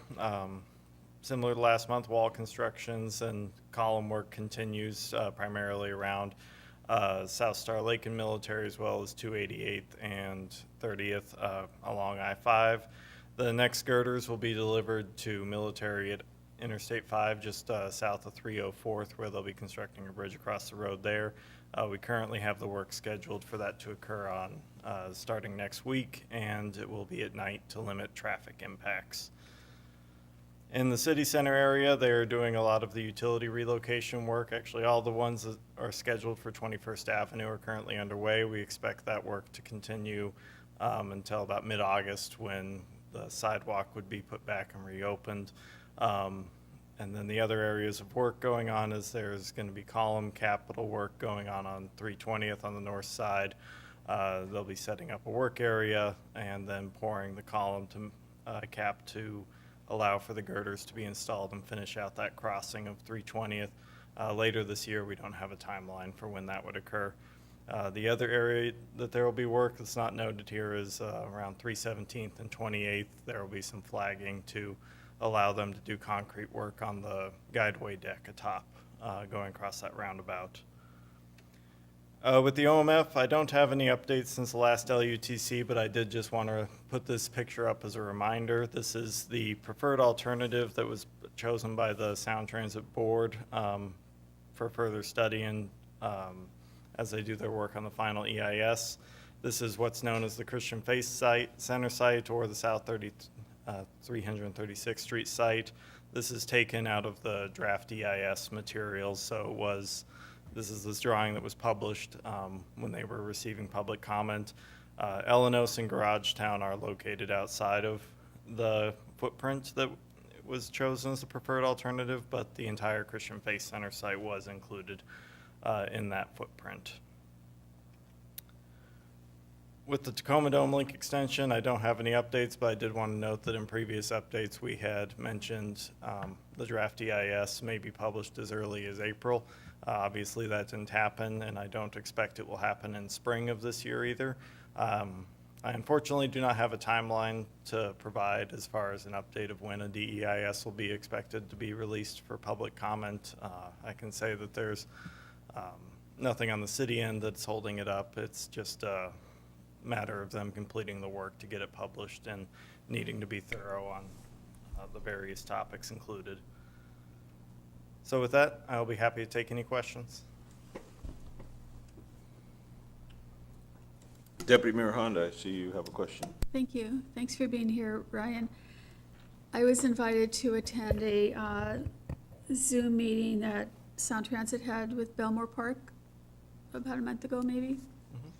And it was interesting, the questions that the residents at Belmore Park had. They'd like some answers as to if their property will be taken, or their home will be taken.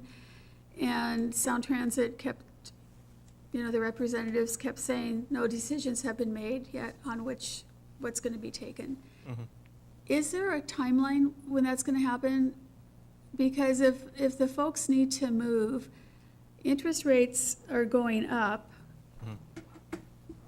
And the sooner they know, the better for them if they need to apply for a home loan somewhere. And that was a real concern of a lot of people that could be impacted. So, I mean, it was more frustrating to listen to non-answers than No, I understand your question. As far as the timeline, I mean, obviously Belmore Park will be impacted eventually. Then there's the two alternatives, one which will take a significantly greater number of units.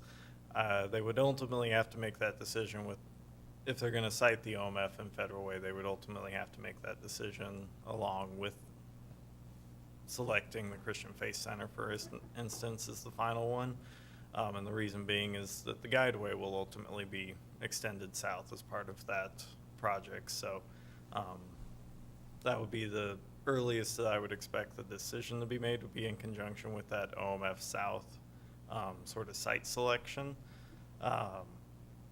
I mean, if it ultimately went on the Midway landfill, then we enter a much larger gray area of when does TDLE get published and when does that final site determination be made. So that would add a number of years to that schedule. But realistically, the earliest I would expect their board to take action is first half of next year would be the earliest, I would guess. And that's just looking at where the OMF South is in the decision-making process. And then in terms of how quickly they would move to relocations after that, EJ, I don't know if you have any insights as to how quickly they moved at Federal Way Link Extension, but I think anything I would say is kind of speculative. Yeah, so a lot of this is controlled by the federal process, and they have to have the final EIS published in a comment period and an appeal period before they're allowed to move into that phase. I kind of think that's a 90-day period after that. So, if Ryan's saying mid-2023, realistically, it's probably the end of 23, beginning of 24 before that conversation really takes shape. You know, it's unfortunate to put people through this. And I realize that progress is necessary and that this is gonna move forward, and eventually these folks are gonna have to move. But it's unfortunate to keep them in limbo and not know how to plan for their future. And I know that's not anyone's fault here. Yeah. No. I just wish that we could help move, at least get a decision for those who will need to move, so. No, agreed. I think if we went back through the business comments and the whole area south of 336, that would be the same thing. We would have, I think that'd be one of the most common things you'd read from businesses like Elenos or the various small businesses that are there, is it makes it hard for them to, in their case, it's an investment decision, having that layer of uncertainty. And for homeowners, it's just that sense of instability. So, unfortunately, short of a empathetic remark, I can't promise them better timelines. So.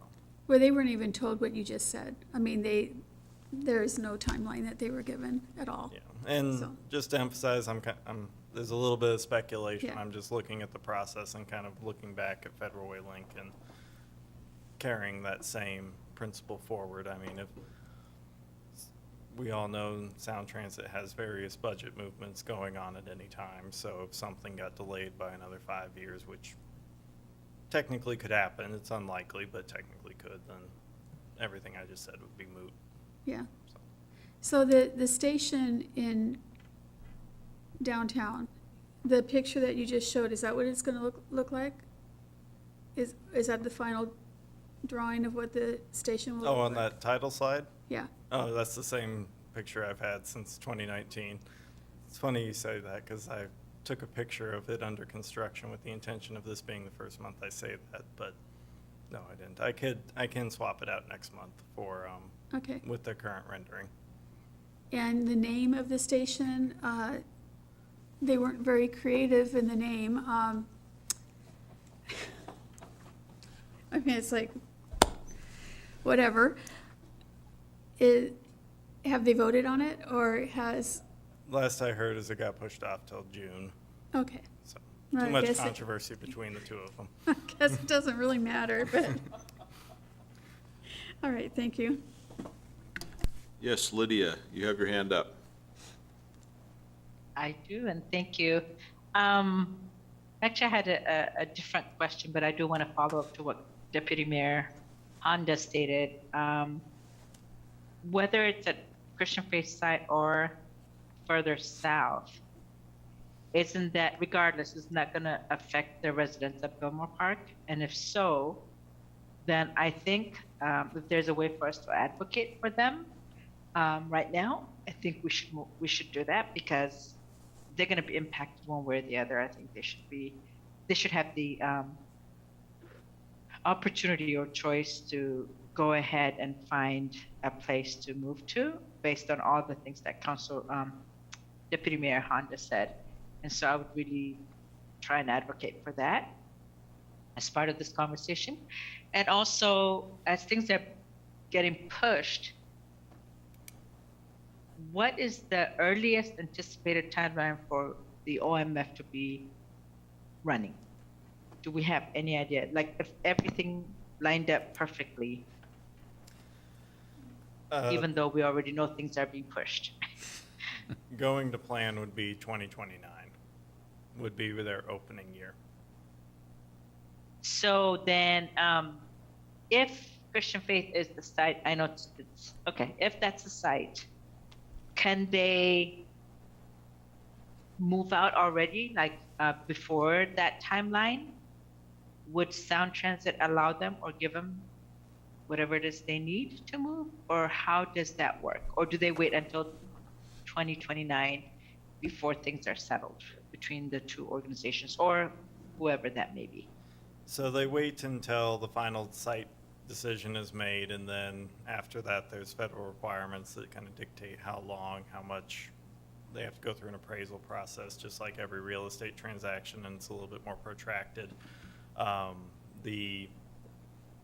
As far as, when would they have to happen, it would be sometime right before construction started. So if we look back to Federal Way Link Extension, it was about mid-2019 that you really started seeing businesses being relocated as part of it, but they actually didn't finish up all of their relocations until, I believe, towards the end of 2021, if they even have a few residences scattered about that need to be relocated still. I'm not 100% sure if they're done.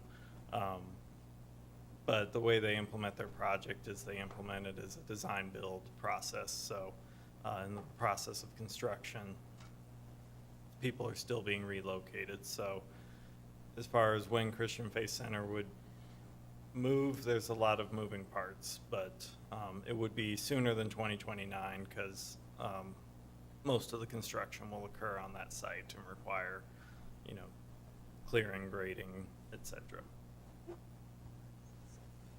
Okay, thank you. Councilmember Walsh? I just want to thank you for I am not the least bit envious of the job that you have. I mean, working with Sound Transit, and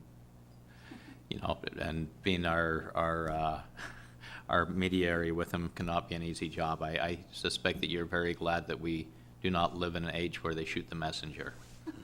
And if you'd like to amend the health insurance to cover just for men hair gel, I'd probably thank you. All right, but thank you.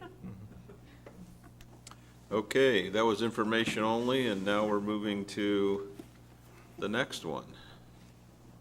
If my computer wouldn't always time out, I'd know exactly which one we're talking about. There we go. Talking about shopping carts, right? All right, great subject. We see a lot of that, so this is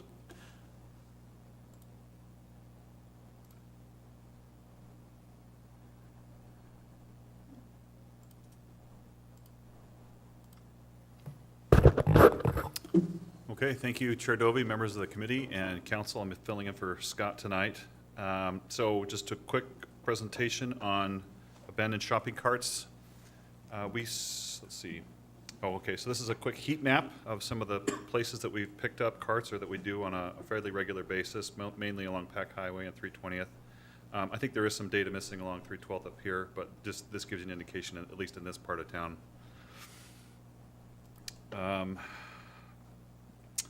Before I get into this, let me give some background, and maybe some of the other slides are going to cover this. But just so for those who are new on council, so in around 2018, we came to a point where we had to decide how to deal with abandoned shopping carts because the volunteers that had previously gone throughout the city and collected them and returned them back to the stores were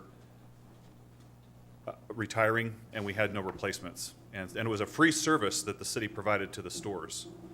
So we had to decide, well, if we can't get volunteers, how are we going to do this? Because this is a program that we can't just simply abandon. So the council approved funding for a program to hire staff, hire equipment for the city to continue the program.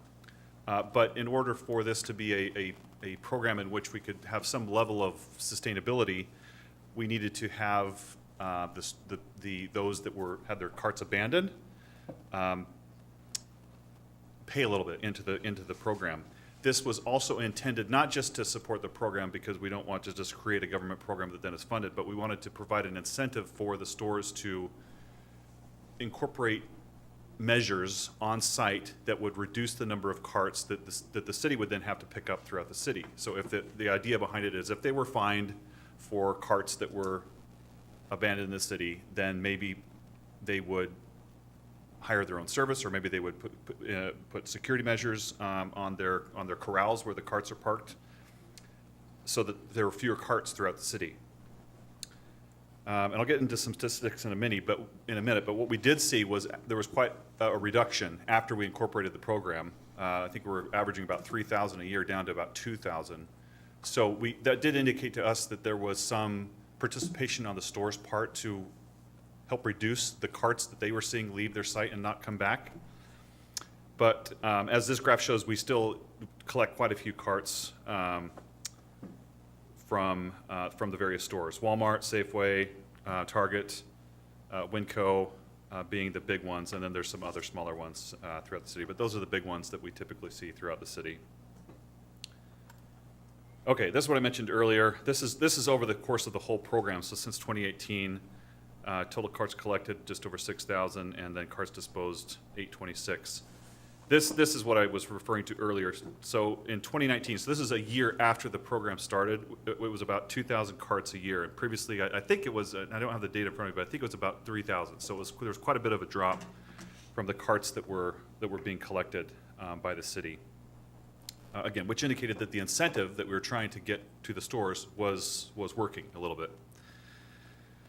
2020 obviously went down because of COVID, and then 2021 it started to go back up again because there was we had to reduce our contact with the carts and the possessors of the carts in 2021 when we were in lockdown.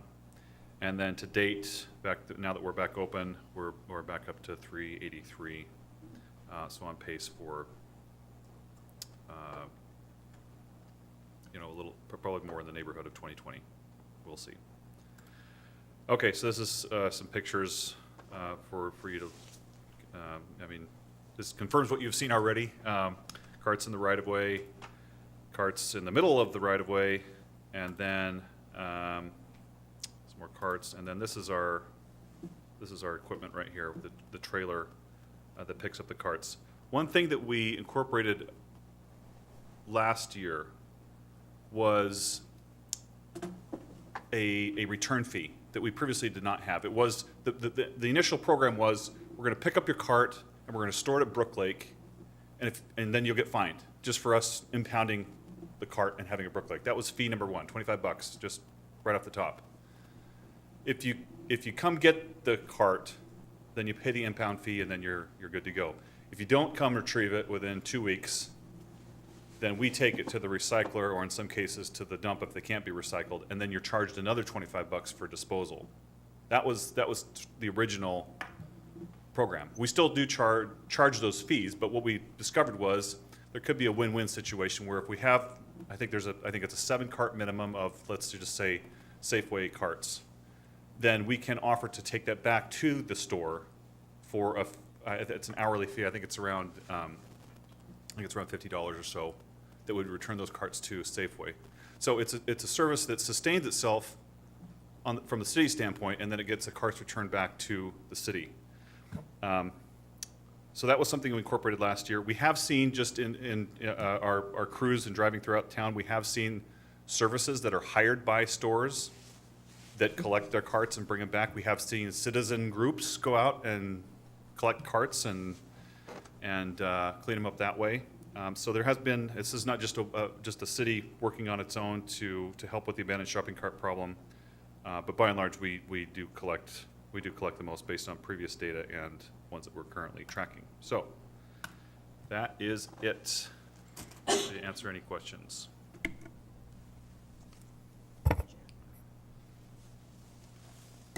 Yes, Deputy Mayor Honda. I thought everyone would have questions. I didn't see I kind of went past the blue light there. First of all, this slide that you had with listing the stores and the carts, I don't see that in here. Could you send that to us? Yeah, I will. I thought that was very interesting. Secondly,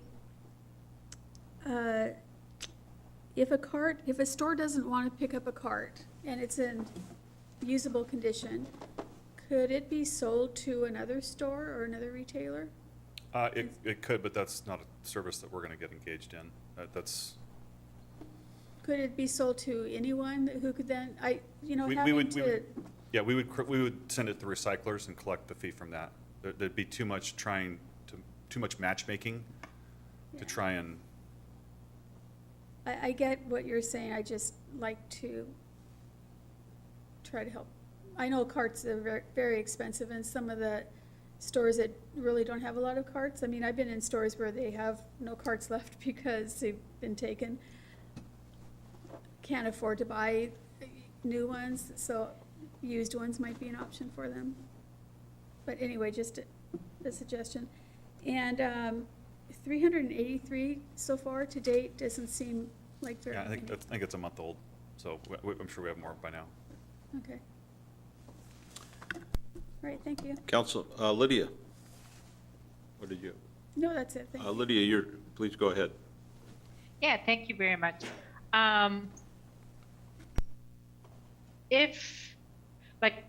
Okay, let me start over. I'm sorry. Ross has where they have these long poles where you cannot take the cart outside, or some may have something that beeps. Is it possible to encourage them to have that on their carts so they don't get stolen or they don't even leave their facility? The ordinance does include if stores incorporate, I forget the term, it's like safety measures or something like, but the idea is that if it can prevent the carts from leaving the site, then I believe we don't charge the impound fee if we retrieve it. So again, it's based on an incentive that they do their part, then we won't charge them. So how many, do we know how many of the stores have a system in place? I don't have an answer for you off the top of my head, but I can get that for you. Okay, thank you. Yeah. Councilmember Walsh? Yeah, some questions here. First, kind of going along with what Councilmember Sefadossin was saying. There's, I guess, what did she say? One of the stores has the long thing on it, and a couple of stores are sending their own crews out.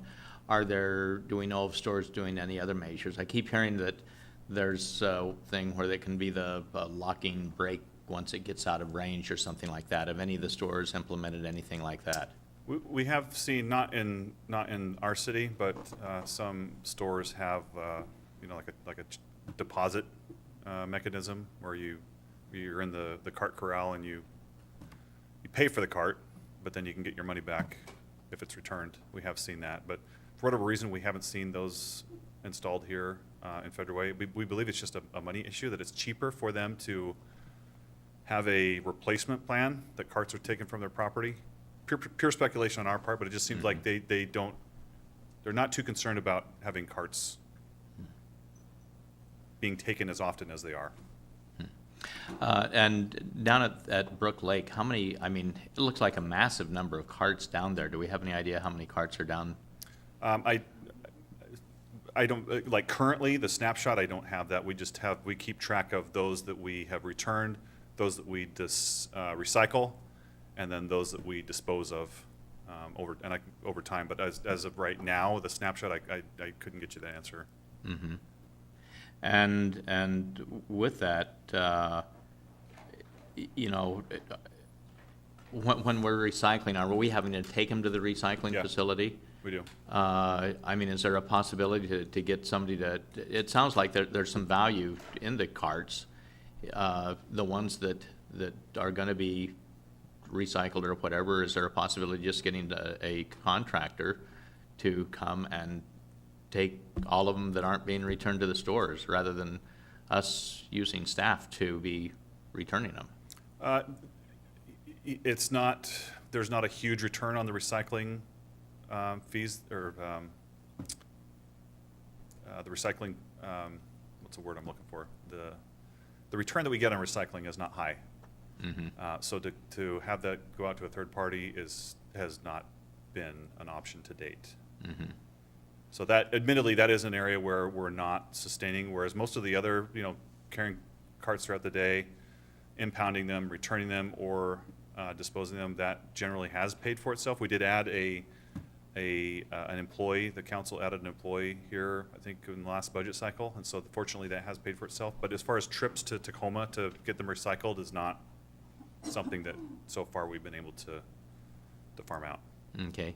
And those that are at Brook Lake, are most of those ones that are going to be, like I say, that just from what I saw, there's several hundred carts there at Brook Lake. A lot more than the 336 from this year, and especially considering that some of those have been Yeah. been returned to stores. Yeah, I'm sure there's some from last year. Like I said, we return the ones that we can, and the ones that the stores want back. There's some that are in a condition that they don't want customers to reuse them, even if they're perfectly wheelable, but there's others that functionally don't work anymore, and so they'll stay there until we can get a big haul out to the, either to the disposal or to the recyclers.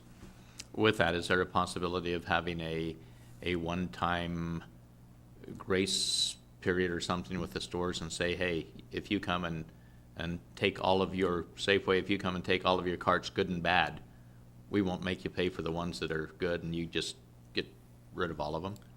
I don't think that's I could be wrong, I don't think that would serve their interest, because the carts that they get back, they would have to dispose them or repair them, which is a cost to them.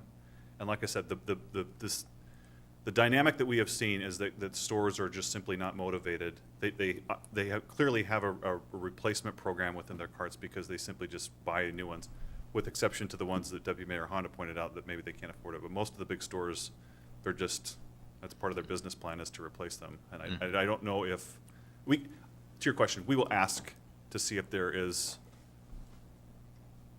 a desire on their part for us to do that. We just have not seen that. We had discussions in this room when we first started the program with store representatives here to identify what would be the best incentives. That was not one of the ideas that was brought up, but we can reach out again and see if it is now. Okay, yeah, I mean, kind of amnesty if they wanted to take them all, so.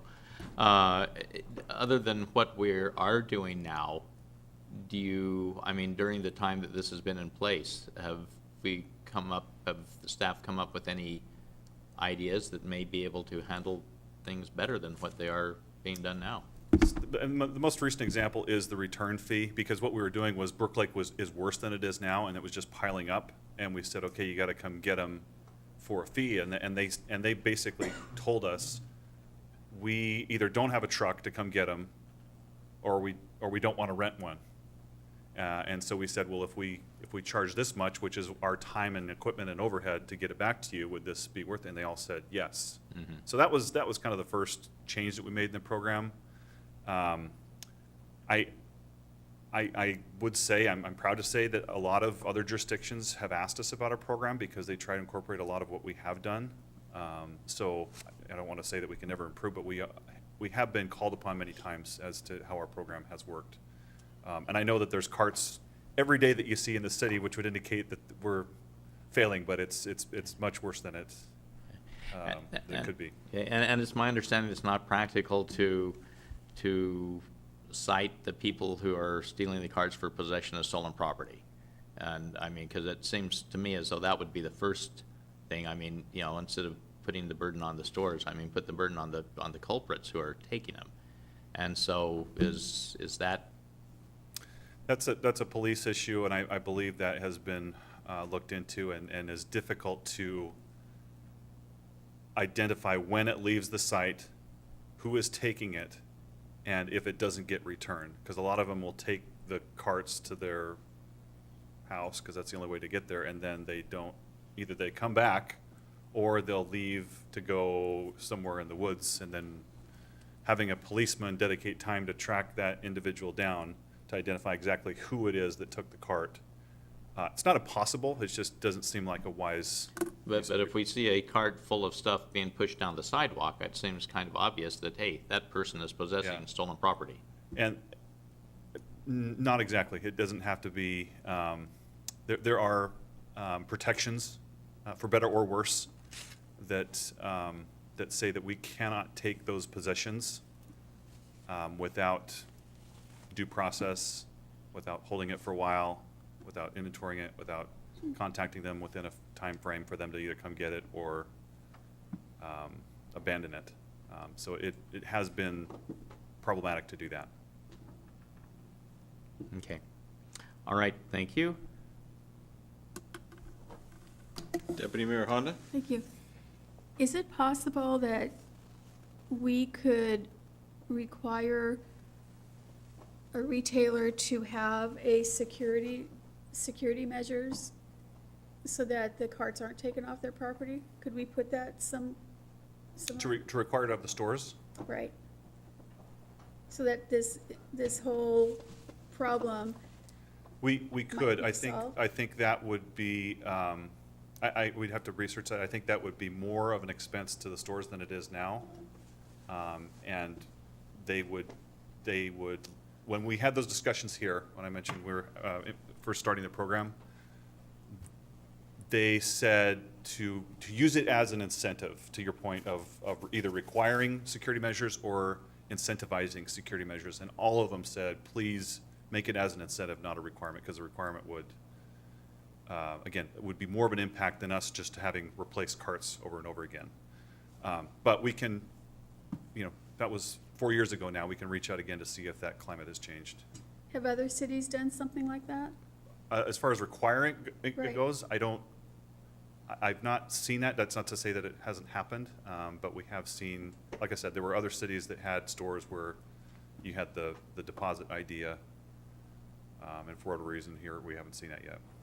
It could be that the stores that have the most carts, according to your chart, it was Safeways and Walmart appear to have the most carts. The stores that you can actually show have had the most carts removed and picked up by the city. If they could somehow be incentivized to have a security measure where the carts just aren't taken off the property, a lot of people would be happy. Yeah. And the city would look better. Right, and we will look into it. They might view it as a financial hardship worse than just paying the $25 per cart whenever they lose one. So unless the council wanted to add, increase the fee for impounding, that might be the response. But I don't want to speak for them. Let me reach out and get a better answer to you. But at the time we incorporated, that was their concern, is to make it an incentive rather than a requirement. So if a cart is no one's with it, and it's on a sidewalk, city sidewalk, and it rolls into the street and damages a car, causes an accident, someone's hurt, whose responsibility is that?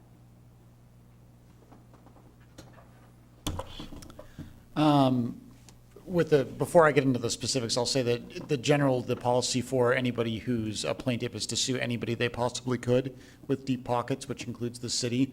So there's potential city liability there for not clearing the right of way, even though we can't be out there all the time, making sure there are no shopping carts rolling onto every single street in the city. But there's potential liability there. I could see potential theories of liability as to the retailer.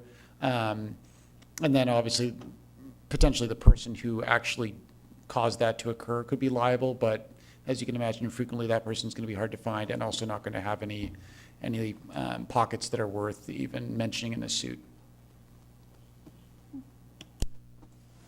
So, we know that there are people who will take the cart from a retailer to the bus stop because that's how they are gonna go home. And you can drive around and see carts next to bus stops that look like they're in a place where they could easily roll into the street.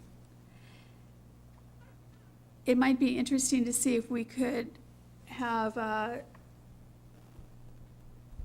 place at those bus stops where we notice the most carts being taken to, where their carts could be stored safely until they can be returned to the store, so that they don't roll into the street and cause an injury. If I understand you correctly, to look at the bus stops that have a higher frequency of abandoned carts and, Right. and pick and patrol those regularly. And have a safe spot so that it can be the cart, how you have cart returns in like a grocery store? Not anything like that, because that wouldn't be very attractive, but something that the cart could be put there so that the person who's done using it gets onto the bus with their purchase. The cart would be safe from rolling into the street or causing an injury. I don't know what that would look like, but I do know that, according to the police, there are a number of carts that are taken from a retailer to a bus stop, simply because that's the easiest way to get the merchandise out to the bus stop.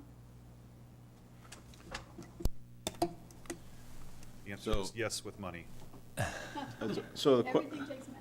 Yeah, I have a question. You know, when we talk about Walmart, we talked about Target, Safeway, I think we're the top three, and Winco you mentioned. So we know where Winco is, so we can kind of guess that, but when you say Walmart, there's two Walmarts in Federal Way. Did the data get spread out We do. between? Yeah, the Walmart one North, in Walmart South. One here and, you know, the one downtown? Yeah, I think the graph I showed you has it for both, but yeah, we do break it down by location and by Okay. store.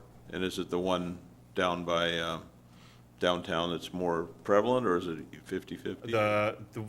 The north one is a little bit more.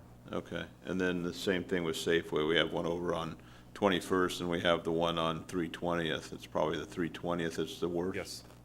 Okay. Now, the And report. there's one on military, I believe, too. Oh, yeah, okay. Okay. The report's really good. Most people that are coming to our council meetings are not talking about what we're doing to pick them up and how we disperse them and what fees we charge. They really most everybody I've heard come here talks about how you're gonna enforce it and what are we gonna do to make it stop happening? And that's probably more policing side than on your side, of Yeah, course. it's a little bit of both, and what I tried to indicate earlier is that when we worked with the stores here to understand their perspective on how to reduce the number of carts, we came to an agreement on how to just reduce the number overall, so we went down from 3,000 to 2,000. That was Which is a a positive great, step. I mean, that's really good. Yeah, so then the other side is, yes, the law enforcement side of carts being removed from property where it shouldn't, so how do we prevent that in the first place by the people doing it? And that is that's an ongoing battle, not just for this city.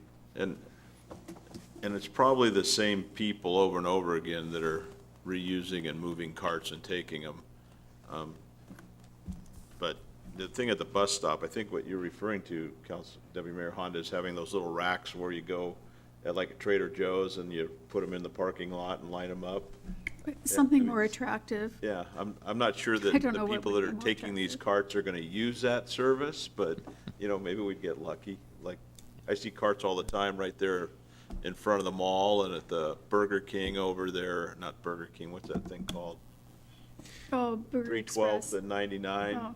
I mean, we all know where people get on the bus. Jack in the Box, yeah. Jack in the Box, yeah, the taco place. My only concern with that type of And I'm not suggesting we do that. I'm just trying to visualize what we're talking about. If we were to consider doing that, then the only concern I'd have is that the more the city actively creates a location that invites shopping carts to be put in a certain location, the more likely it is the potential liability could attach to the city for something that results as a result of that. We just need to figure out how a shopping cart will lock up when someone starts to roll it past where it's supposed to go. And they can only go so far. Okay. Any other questions? I don't see any hands. Oh, yes, Councilmember Walsh. I'm here too close to you for you to see. I know, it's So, blue yeah. Could we, in the shopping cart ordinance, could we have it that it is illegal for a shopping cart to be removed from the property of the proprietor? I believe it is now. Maybe I misunderstand your question. Yeah, I mean, can somebody legally, with Safeway, can somebody legally remove a shopping cart off the Safeway property? I don't believe so, but again, it goes back to, is the policeman going to witness the very moment that it happens and that not be returned? You're saying if it even leaves the property at all? If it even leaves the property, that would be a misdemeanor. Yeah. And posted accordingly that, hey, it is, illegal to remove a shopping cart. You may be prosecuted for removal of shopping cart from the property. Yeah. We can explore that. I mean, most of the offenders would not pay much attention to that anyway, but there may be, it could at least perhaps set the right, set the right intent or whatever.